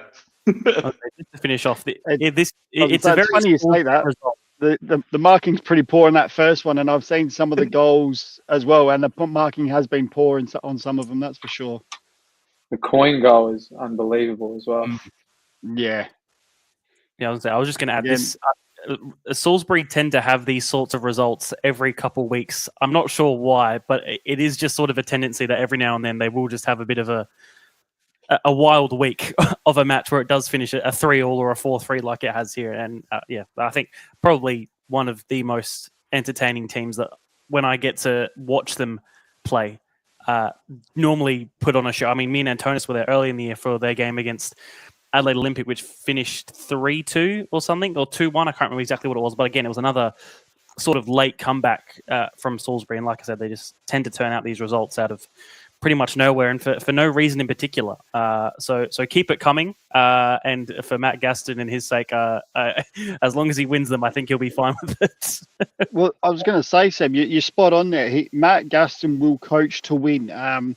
Attacking football is the way he plays, and you can see that from the way the team is structured, the way they go about their business. So there's going to be games where they will concede a number of goals, but the fact is they just work on the proviso that they'll score more. It's as simple as that. And I love the way Matt Gaston coaches. That's that goal from Josh Coyne. That's an absolute worldie. And you know what? I tell you what, I'd hate to be having to put 6 goals together this weekend for goal of the week. That's for sure. So Matt Gaston, Man United fan, Matt Gaston had to watch Mourinho ball for 3 years in a row, and after that he went, "I'm not coaching my teams like that. No way." Yeah. Really good from Salisbury in particular. And again, another team that is on the hunt for possible promotion. I think that'd be another, especially northern team to see up in the NPL for no. You love it. You love it. The North. You love it. For no personal selfish reasons whatsoever. We'll go on to the WNPL. Adelaide City losing 2-1 to Flinders United. West Adelaide with a 3-1 win over Football SANTC. A hat-trick from Nini Amada seems to be the norm in the WNPL. Salisbury into with a 4-1 win over Adelaide Uni. Comets with a 2-0 win away to Metro. And David, I'll go to you on this.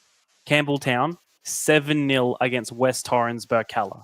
They are just on fire at the moment and don't look like they're going to be stopped. No, that's right. Now, unfortunately, I didn't see any WNPL this weekend. I didn't commentate on any WNPL games, but I was commentating on the men's game on the pitch behind. And I did duck down because this game started half an hour before mine. So I did duck down and have a little chat with them down there. Lauro scoring again in the 4th minute. And then Monique Rikiki scoring in the 20th minute. And then 4 goals in succession from Chelsea Dauber in the 30th, 53rd, 71st and 85th minute before Sabonis scored just at the end.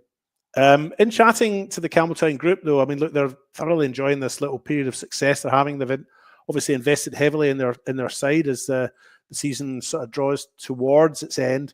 The general feeling there, though, is that although they can mathematically make finals, they don't feel that they will.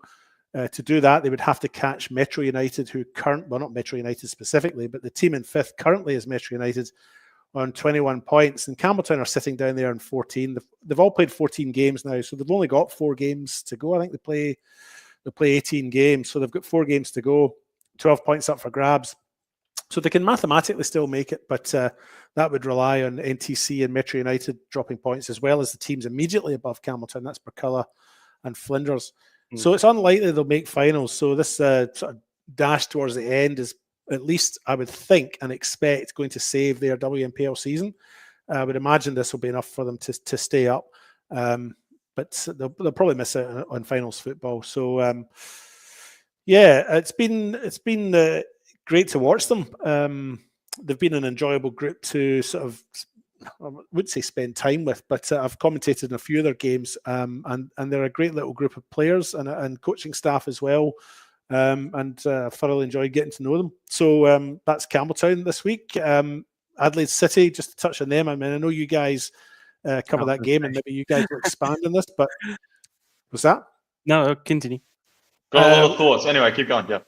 Oh well, I'll let you guys cover that because you guys covered the Adelaide City game. But for me, I was just going to say that I suggest that their season is probably over, and they're probably a relegated side now. They sit 7 points adrift of Adelaide Uni in 9th.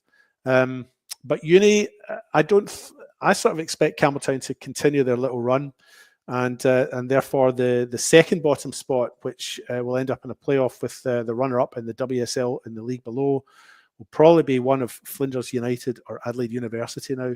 That's how I see the league unfolding, because I think City are probably going to go down automatically, and Campbelltown will probably get themselves out of that trouble. Did you want any more, or is that enough for you? If you want to. Or you can pass. I was just going to touch. Oh no, I'll pass it on. You guys talk about Adelaide City, and then there's a bit to talk about in West Adelaide and NTC, I think, as well. Well, Christian, let's try and keep it. I'll say brief-ish. Yes, Adelaide City versus Flinders, probably a game in which probably decided their fate for the rest of the season. I think is probably a decent. I think you guys are being a little bit too nice with the probably. I think they're definitely done. So like, and I'm not trying to dunk on them and stuff. I just think, if you can't beat like Flinders going into this, I think you're probably looking at the recent results and stuff, where they're probably the second worst team based on form, right? Because Campbelltown clearly, with the new signings and stuff, have turned a corner. So, and they didn't really, they just didn't really threaten them even at 2-1 down. Like I never thought they were actually going to equalize. And I think we're saying in the commentary said that Rickards and Cote Rojas were probably going to be the difference. And then they were. So, I just think, I won't harp on about this for too long, but there's no doubt it's probably people at the club are disappointed, and it's pretty poor. The mismanagement of sort of like this program, Adelaide City, the women's program, a team, as recently as a couple of years ago, being where they were and such a strong program, and now to effectively be a WSL team is pretty. That's I'd be, if I was someone who was involved in that program for many years, I would be pretty frustrated and angry about that. And I'm not even, for me watching them on Friday and stuff, I think they should go down. I think team is clearly seems to be at closer to a WSL level as opposed to a WNPL level, to be honest. But I don't really blame the players so much for that. I probably blame more, the construction of the team and stuff. I mean, look at even something like, I think it was it last year when I think we were all sort of surprised when like the likes of Dylan Holmes and Izzy Hodgson went to Bacala. They didn't go back to Adelaide City, and it's like, okay, what's going on here? It seems like a bit of a shift in what's going on. So, I mean, to only win one game at the moment, I think they've still got to play. I think they've still got to play West Adelaide and Comets, don't they? Pretty sure, yes. But like it's very bleak. West Adelaide. So, Actually. And then I'm gonna completely flip it, and since that was a negative, I'll go really positive now. Nina Yamada, I don't want to change. I know we're talking about Adelaide City, but I just I don't understand how at the end of this season or leading into the next W League season, if she's not in a professional setup, or I guess an A-League women's setup, I'd be absolutely shocked. And I mean, this is one of those situations where she is right in Adelaide United's backyard. So you'd hate it if you're an Adelaide United supporter if she was to go interstate and sign for I don't know, Brisbane Roar or something like that, and then do really well. And then you could have had her. She was right here in your backyard. So I mean, what's it? 20 goals in 13 games? Like that's just it's insane. Clearly just a class above at this level. That was. I just wanted to put my 2 cents again. I think I already gave 2 cents on Yamada earlier on the podcast, but yeah, it's just kind of it's a bit ridiculous when you look at the goal scoring record, right? So yeah. Well, David, if you want to just sort of, I guess, finish on this game, because of course this is the precursor to the cup final, funny enough, as well. Yeah, I was just going to mention that my feeling was that NTC actually didn't do that badly through that first half. And speaking to a couple of the West Adelaide players at a social event on Saturday night, I might add a very successful social event on Friday night from the commentator perspective. We were at quiz night, which we won. But yeah, and speaking to them there, I feel that they sort of agree that NTC are still a side that can be a threat in this cup final coming up, and if they can play the way they did in the first 45 minutes, there'll be a real game in their hands. If they can play like that for the full 90, should I say, there'll be a real game in their hands for West Adelaide. But that was just all I was going to mention, because those West Adelaide goals came late, didn't they? I can't remember what minutes they were scored in, but they weren't. Yeah, I was trying to look it up. I haven't got it there, but they came late. So NTC's first half was good. Yeah, absolutely. Mark, unless there anything to really add before we move on? I was the only one who picked Flinders to win. Mark?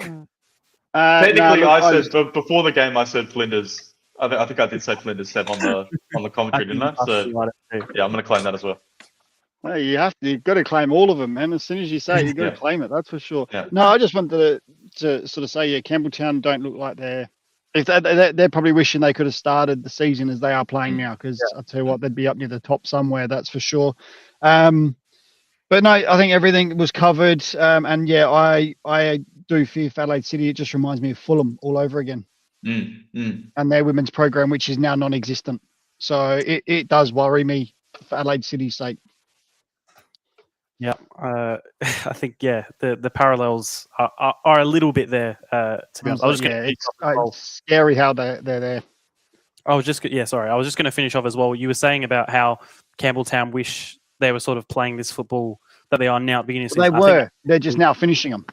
Yeah, and I think that is why I was double checking as well our preseason predictions as well. Mark and Lester in particular, you finished them. You said they'd both finish in the top 5. I think this current team for a whole season finishes comfortably top 5.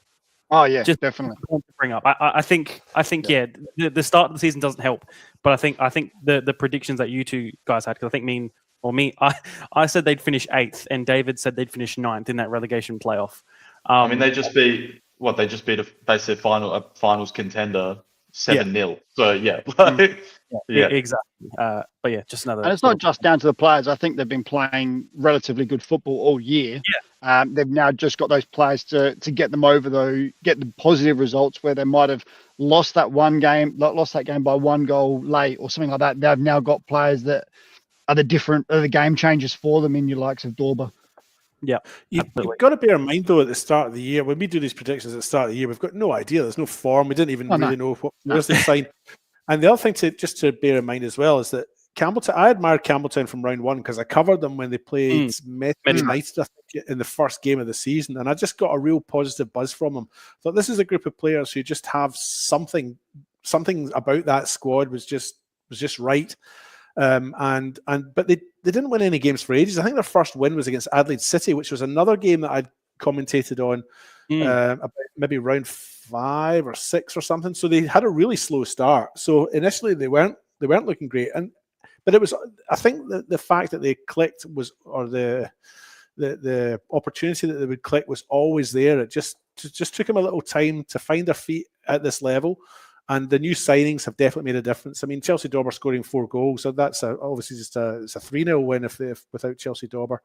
And of course, the goalkeeper, the American girl Loro, the Canadian girl Ganieff, these players have made a big difference as well. So I think they've invested well. They've brought the right players in, and I'm certain they'll be playing in the.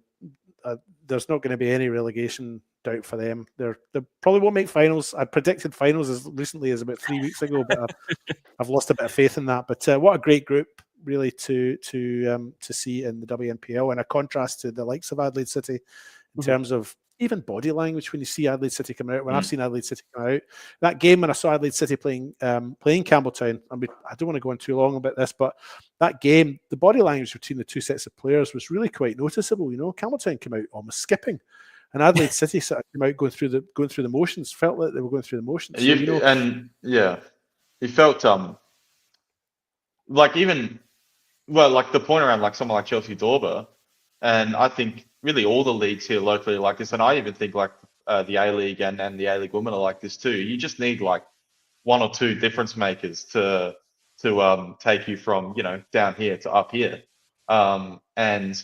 David mentioned that Campbelltown Adelaide City comparison. Like Campbelltown had a problem, they went out in the window and they rectified it.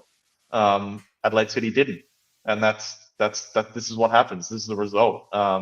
And now maybe next season, now that Campbelltown have that relationship with Chelsea Dorber, they'd probably be able to get her back again.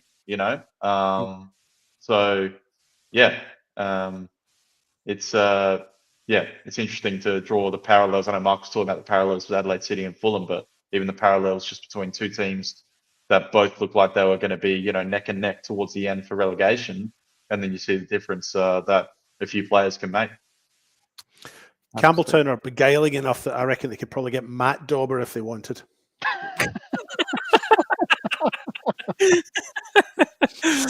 On that note, we'll go on to the NPL, the final one. Adelaide City, a 2-0 loss to Adelaide Comets. Adelaide Croatia Raiders, a massive 2-1 win over Modbury Jets. Adelaide United with a big 4-2 win over Para Hills Knights. Campbelltown and Croydon drawing 1-1. FK Beograd with a 20th second goal to win the game from that point onwards, 1-0 against Playford. And then the biggest shock of the weekend heading into the cup final, Metro Stars suffering a loss against West Torrens Burkalla. Alessio, we'll go to you. Where do you want to start? Because there's quite a few places I think you can probably have as the big headline for this weekend. Yeah, I think too that I'll just talk about the Adelaide United and Para Hills game, and then the Burkalla one as well. But Brody Burkett, it's going to be the next scholarship player for Adelaide United. He just looks a class above in this league and in that team as well. I knew he was a very consistent goal scorer in reserve level. I think he scored 20 or 30 maybe for Burkalla reserves when they were first in the NPL, and I think in the state leagues too. And from seeing him like grow up through the reserve team and now getting minutes off the bench, and then now he's the leading man for this team. Goals and assists wise, he's just all over this team in this league. And I think he's got to be the next scholarship player and training with the A-League at least or in their preseason. Yeah. Sorry, because I was thinking this exact thing. Because me and Seb obviously did the Adelaide City game, then we hopped down the service straight after, and like I actually said to Antonio, so I was kind of like, at the end of the day, like the goal record's got to kind of do some talking, right? When he's kind of, and he's a little bit like Archie Goodwin, isn't he? Kind of like a real sort of fox in the box, like poacher type striker, but he's very strong. Yeah. Like, and you see I'm a just lot kind of of these thinking players like, scholarships, and yeah.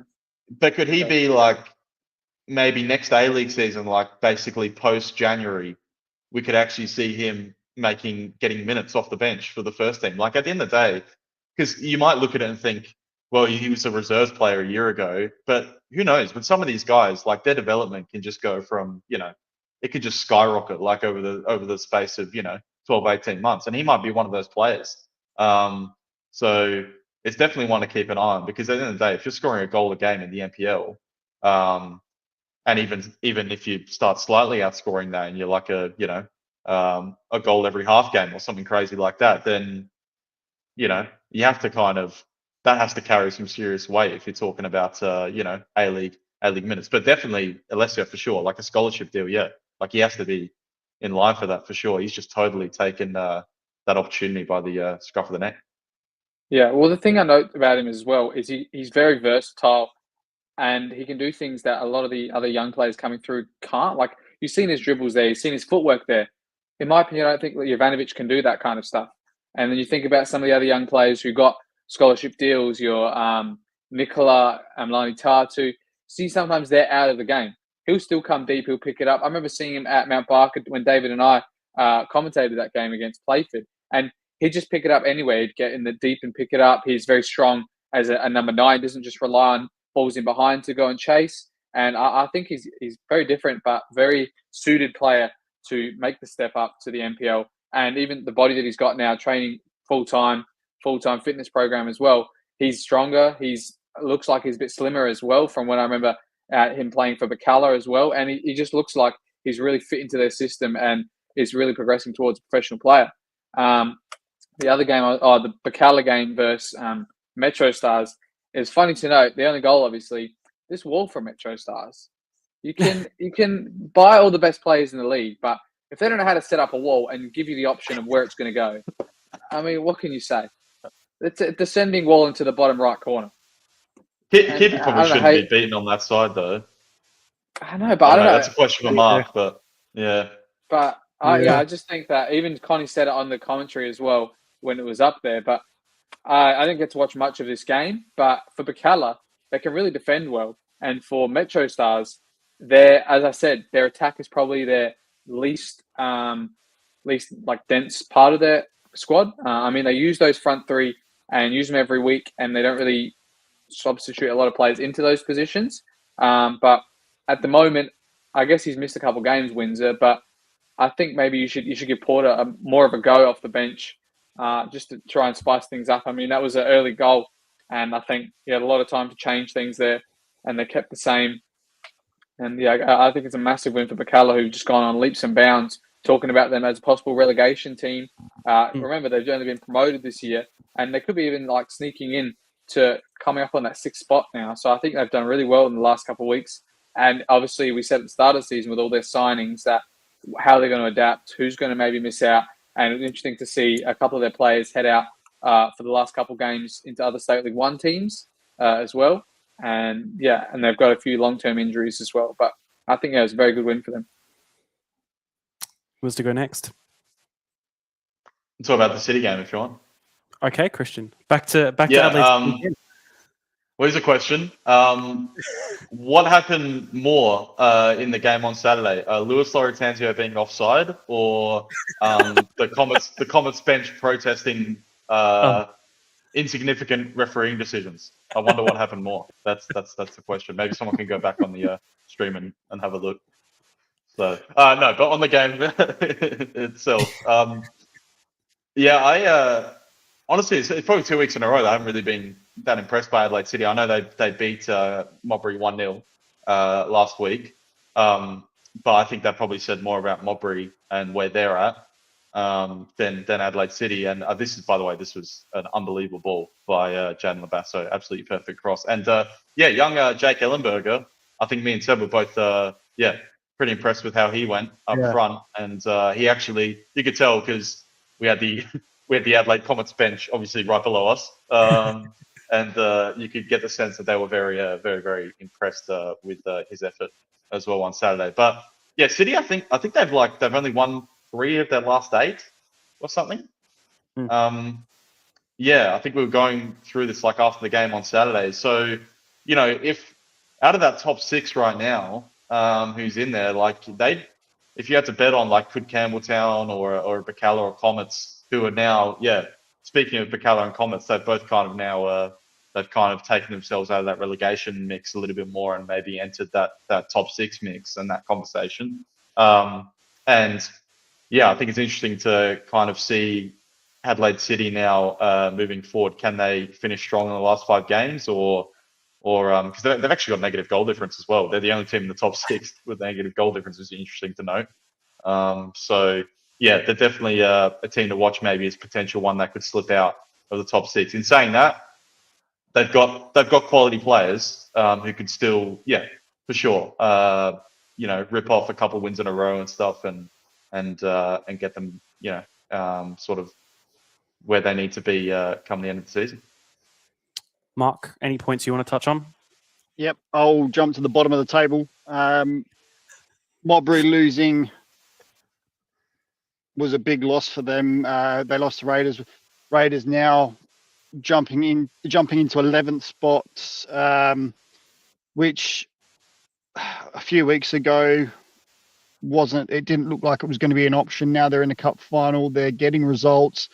the new manager bounce has really benefited them. They've come on leaps and bounds in results wise. So massive turnaround for Raiders, who now, when you look at it, effectively, we were looking at them going down, but now they're actually a real chance to stay up and swap with Para Hills. I mean, Para Hills only 1 point in front of them now. Para Hills got a worse goal difference than Raiders as well. So Para Hills are really looking over their shoulder, and with Comets win against Adelaide City, that sort of pushed them away from that, as Christian just said, away from that relegation battle. They're now 6 points clear of that relegation, or of Para Hills intense. So it really is now between those three teams. To be honest, I think Comets have probably, with that win, have probably done enough now to stay up, as long as they don't rest on their laurels and give things away. But and the same with Bacala, they've really started to click and get the results they needed. So it's now, I think it's down to those three teams, and it's between Para Hills, Raiders, and Mowbray. And you look at the Mowbray team, they're not a bad side. It just hasn't worked for them this year. Like, their side hasn't changed a great deal from last year.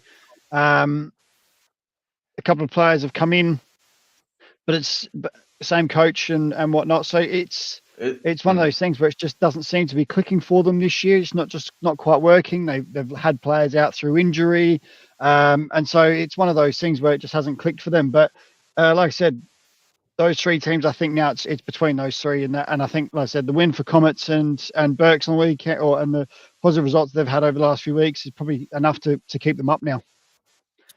I wonder, just with Mowbray, I think all of us here think Morris is obviously a good coach, but he's been in that job, what, 4 or 5 seasons now?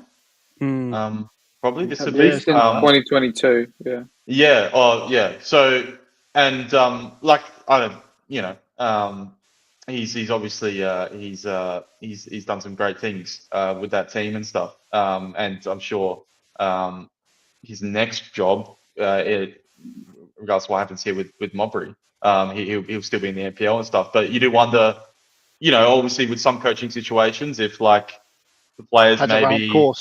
Yeah, they need a new voice after a while. And that's actually, I'm not actually trying to disparage Morris at all when I say that. I'm just kind of saying that's what can happen.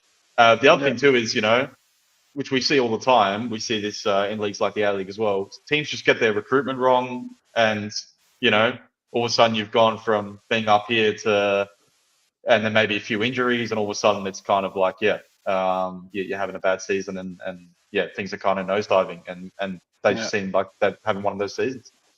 Yeah, and that's the thing. They just haven't been able to score either. Scoring's been a real issue for them. I think they've only scored 15, 16 goals this season, so they've actually not even scored a goal a game. So it's just been one of those seasons.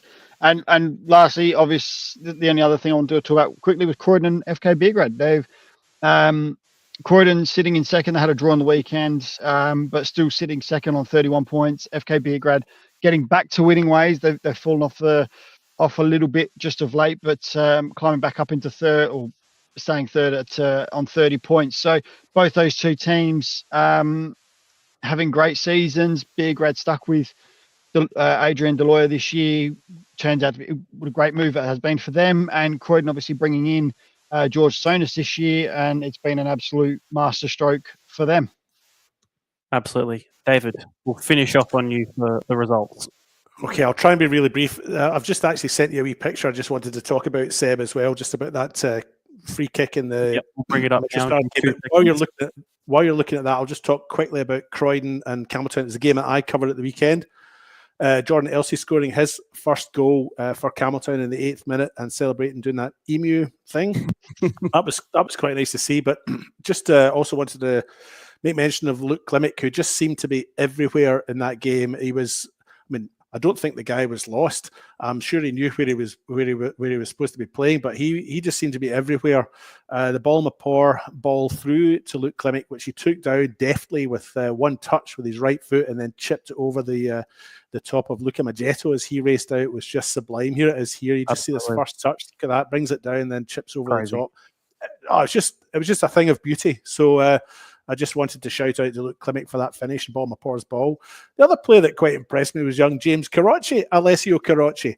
I thought he did really well again. I've been quite impressed with him through this season. So Alessio doesn't want to praise him. He doesn't want to give him. He doesn't want to. Yeah. Yeah. He's going to get. Yeah. Doesn't want to give him a big head. So. And my best on ground was Maya Hisamoto. He, for me, was Croydon's best.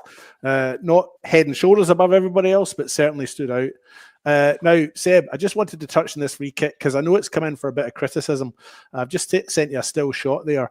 I'd just like to highlight that the wall doesn't look great, right? But the wall for me doesn't look great because the players are too closely packed towards each other. Also, what's with the slant in height at the end of the wall? That's what I was saying. They're just pointing towards. All right, go right in this corner, please. Can you mute them, Seb? I just want to point out that wall for me is too compressed, so they're standing too tightly to each other. The taller players are on the left, and I agree with that because they are minimising the space for the shot to go over, and the smaller players on the right hand side. But if you were to take yourself and sit yourself on that ball and look at that, I am sure that wall covers the right hand post adequately. And I feel it's not so much the wall as a goalkeeping error because the goalkeeper should possibly not be beaten by that free kick. So what are your thoughts on that wall? I mean, for me, the wall's actually okay. It's just too compressed. They've got 5 players who are just almost standing on each other's toes. The camera angle doesn't do the wall any justice. The fact is the camera doesn't. You look at the camera angle and it's not going to do because from where the camera is to where that ball is and to what Cody Ostrike is seeing, completely different things. The fact is that wall looks like McNamara's on the end of that wall, and I can tell you now he will be outside of that post for a left footer, guaranteed. Yeah, absolutely. So for me, that it's the camera angle it's not helping the situation at all. But and this is one thing a lot of goalkeepers will do, and I did it too many times. Is when that free kick is hit, you watch Cody Ostrike's first movement. It is to behind the wall. Yeah, his first movement is to behind the wall because he thinks he's going to go over the wall, and that's what kills him. If he had stayed exactly where he was, he could have almost booted the ball away. Like it was. But his first movement is across behind the wall, because that's where he thinks it's going to go. He's trying to anticipate, and there's no issues with goalkeepers trying to anticipate. But the fault is that he made that movement. It allowed the ball to go down to his left. The fact it bounced in front of him doesn't help either. But the wall for me, like I said, the camera angle does not do it any justice. And I agree with the way he set the wall up with those tall players on that outside, because what it does do is if it's a left footer hitting it, he's got to get it over the tall players and under the bar. He can also see past those shorter players on the inside. It allows him more time. So I completely agree with the way the wall's set up. And like I said, the camera angle doesn't do the wall any justice at all. It looks like there's a massive gap. But I just think the bit that killed Cody was that initial movement was to go behind the wall. Yeah, it's a great point, because if you look at the Comets' first goal against Adelaide City, me and Seb were talking about this, the own goal. If you watch John Hall, he's like, if you see it in real time, you go, man, how's that kind of gone in? Like, what's he doing there? But then his momentum's actually initially gone to his left, and then even though the ball's rolling, kind of not at a fast speed because that weight's kind of already on one side. It's difficult to readjust. He's there to cut out the cross, because the thing is, if that hadn't hit the Adelaide City player, that he's just picking that up. Simple as that. And he's anticipated it's come across. He's made the movement perfectly to pick it up. It's just the fact that it's hit Kilo on the way through. He's got no chance after that because all his momentum is going outwards away from goal. So I also just want to apologise to anyone who's listening to this and not watching it, because you'll have missed a whole bunch of videos. But I get and things. But I guess the point I just wanted to highlight was I think it's easy to be deceived as a viewer of that, and I understand why people say, "Oh, the wall's all wrong." But when you stop and look at that still photo and you see where the ball's placed, where the wall is exactly lining up in line with the post, I actually don't think the wall is the main problem or the problem. Well put, and expertise from a goalkeeper always appreciated and needed, Mark Talbot. All right, on to our predictions. 2 games to predict for this weekend, thankfully. because we've already gone on long. But Alessio, how did we do last week, if you don't mind us knowing? Yeah, it was actually a pretty good week and probably got things a bit closer in terms of everybody. Everybody over 300 points now, which is good to note. And again, everybody got a perfect score this week, which was great. And I'll let you know which they were in. So in State League 2 North, Seb and myself got a correct score. Seb's was the Gawler. Mine was the Salisbury Inter. In State League 2 South, David got the perfect result, and that was the Seaford 1-0. State League 1, we all got a couple of results correct, but not perfect. In the MPL, Mark got the Raiders 2-1. And me, somehow, this is one I was really surprised at, got the United 4-2 against Para Hills. Don't know how. In the WSL, we did terribly. Seb was the only one who picked a correct winner of being Modbury Vista, and no one else got anything at all in that.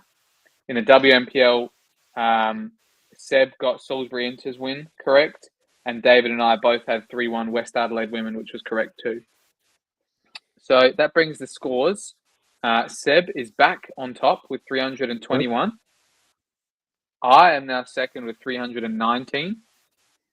Mark with 317, and David with 309. 309. But Mark had probably the poorest week of everybody. He only got 14 points. Seb got 20, David got 20, and I got 22. So getting closer. But yeah. You'll get there, David. Yeah. All right, on to the cup finals. I will just mention as well, there are multiple cup finals on Saturday. The under-18 boys is date and time because of the Emerging Socceroos Championships. WMPL WSL Reserves Cup final between Jaguars and Football SA in the morning at 9:30, and then the Men's Federation Cup Reserves at 12 p.m. between Comets and Campbelltown. Those both on the artificial pitch. And then the two main pitch games, which we will predict now. Firstly, West Adelaide versus Football SA NTC. They played each other in the preseason cup this year, in which West Adelaide won, thanks to, as previously stated, Emma Ryan, who is their top goal scorer in the cup, as you mentioned, David. I'm going to go for a 4-3 West Adelaide win in extra time. Are we only tipping the 2 games? Are we not tipping 4? I feel like because we obviously don't know as much about the 18 reserves, yeah. It's not as NTC fair. are going to score 3 goals against West Adelaide. Okay. I do. Well, they've done it. They did it in the preseason cup final. So I'm Preseason, going. yep. So yeah, 4-3 in extra time. 3-1 West Adelaide. 3-0 West Adelaide. Okay. Wow, you're really thinking, David. Well, I actually have a little bit of belief in NTC. It just depends on. It just depends.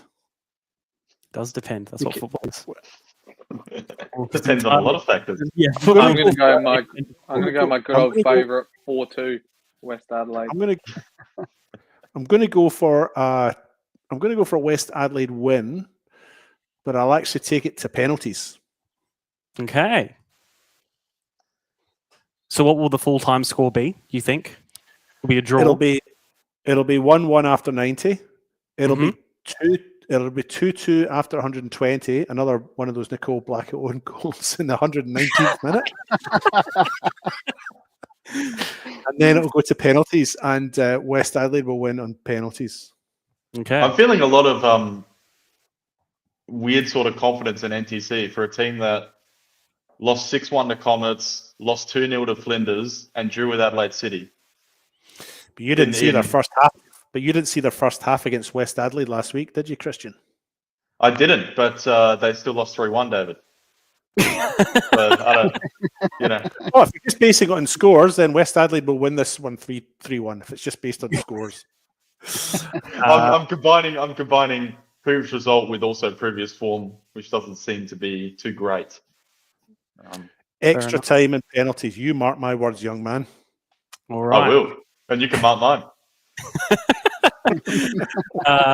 And then After that, doubleheader, Metro Stars versus Adelaide Croatia Raiders. I'm going to go with a Metro Stars 3-2 in normal time. I'll go 3-1 Metro. I think they're going to be angry after the 2 weeks in a row of drop points. Yeah, I think they're going to be hungry. They're going to be hangry, Seb. They're going to be hungry to get the first trophy, and they're going to be angry from the previous 2 results. So, yeah.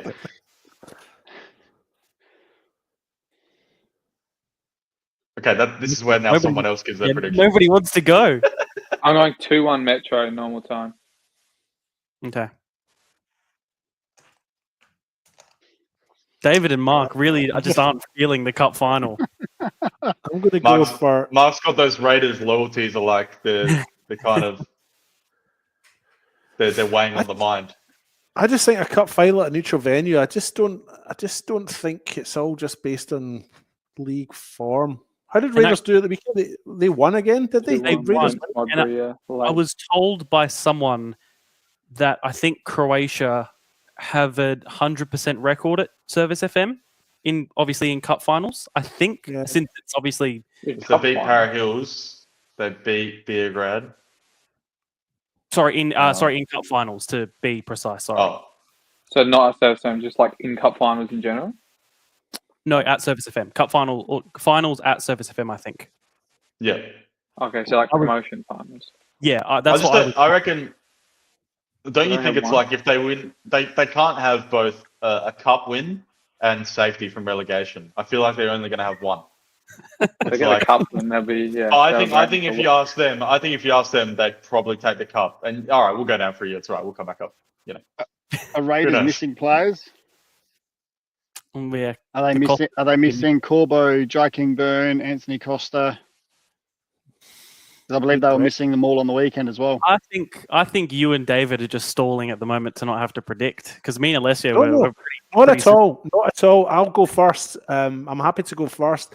I just don't think it's these games are that clear. More stalling. I'm going to go 2-1 Metro in 120. All right. I'm going to take a gamble. I am going to go for Raiders. Wow. I was waiting to see if you would go, Dave, because I was tempted to go that way as well. But score? I'm going to go for Raiders in extra time. 2-1. Okay. Very good. Very, very exciting. Good predictions. Should be a good day. Some good cup finals, both of them. Yeah, very much looking forward to it. That is it for us for this week. Finally, a lot to talk about. But yeah, enjoyable as always. Christian, thank you for joining us. Been a pleasure to have your insight as well. Have you enjoyed it? I'll see you tomorrow. Maybe I'll sleep on it. And to the rest of you guys, anything to finish off before we do head off for another week ahead of some big cup finals? Make sure you head down to the cup on Saturday, all those games. There's a couple tomorrow as well. And then I don't know if David was also going to mention Friday night.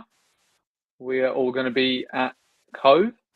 We're all going to try to be at Cove. Most of us will try and be there, but we'll have the podcast will have some sort of content and stuff that we're going to make when we're there. It's Adelaide United friendly, right? Is that? Yeah, that's right. Yeah. So yeah, if you can't make it down, make sure you tune into our socials for that.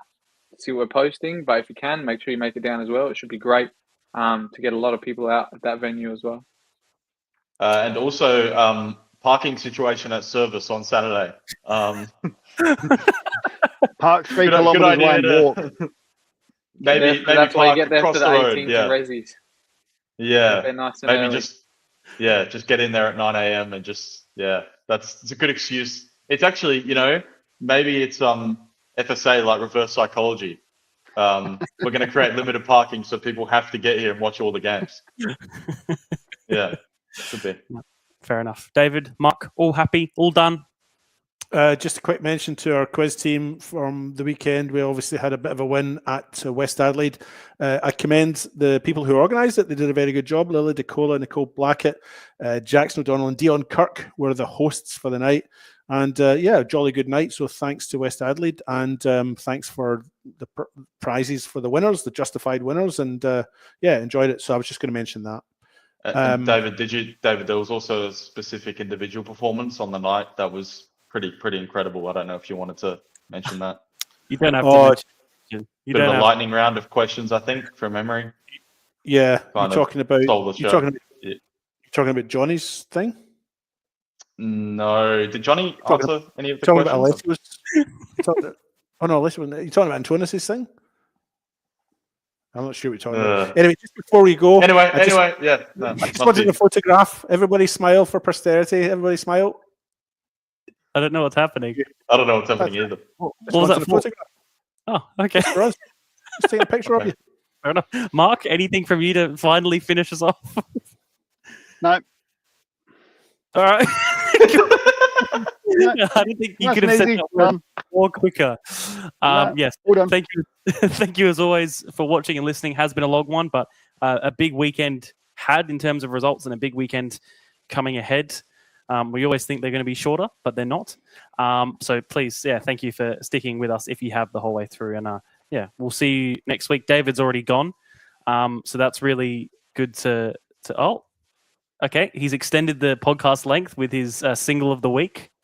After this, he's going to work on the scoring regulations for next week's quiz. I feel like didn't you speak about this a couple of weeks ago? Oh, maybe I did. Have I not moved it?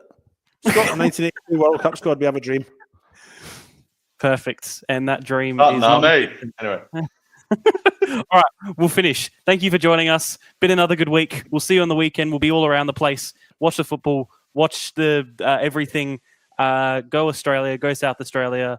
Cool. All right, let's finish. Alex Mullen to make it 3-1 in the grand final. Puts in the penalty and wins the grand final for Campbelltown City. No one attacks it. Comes back up to Fernandez. It's a goal. It's goal. And then Talisman's got another one. Harry City back quick. Jake King. What a shot. My goodness me. Can't teach that sort of stuff. Sends it in. Keeps it low. And it's gone in. It's gone in. LA Uni have scored in time added. Tries to get under control, and the shot from Tolland! Salisbury into it, 2-0 up! Still Butler with another chance, it's 3-1 to Playford! Persistence has paid off for Playford! One touch the keeper, puts it into the bottom corner. Beach gives him a shoulder after that as well. He's lost his clean sheet, and he's lost his head with a red card! David, this is massive! Skills to make the girls sing, and the geezers too, yeah, we're doing this thing.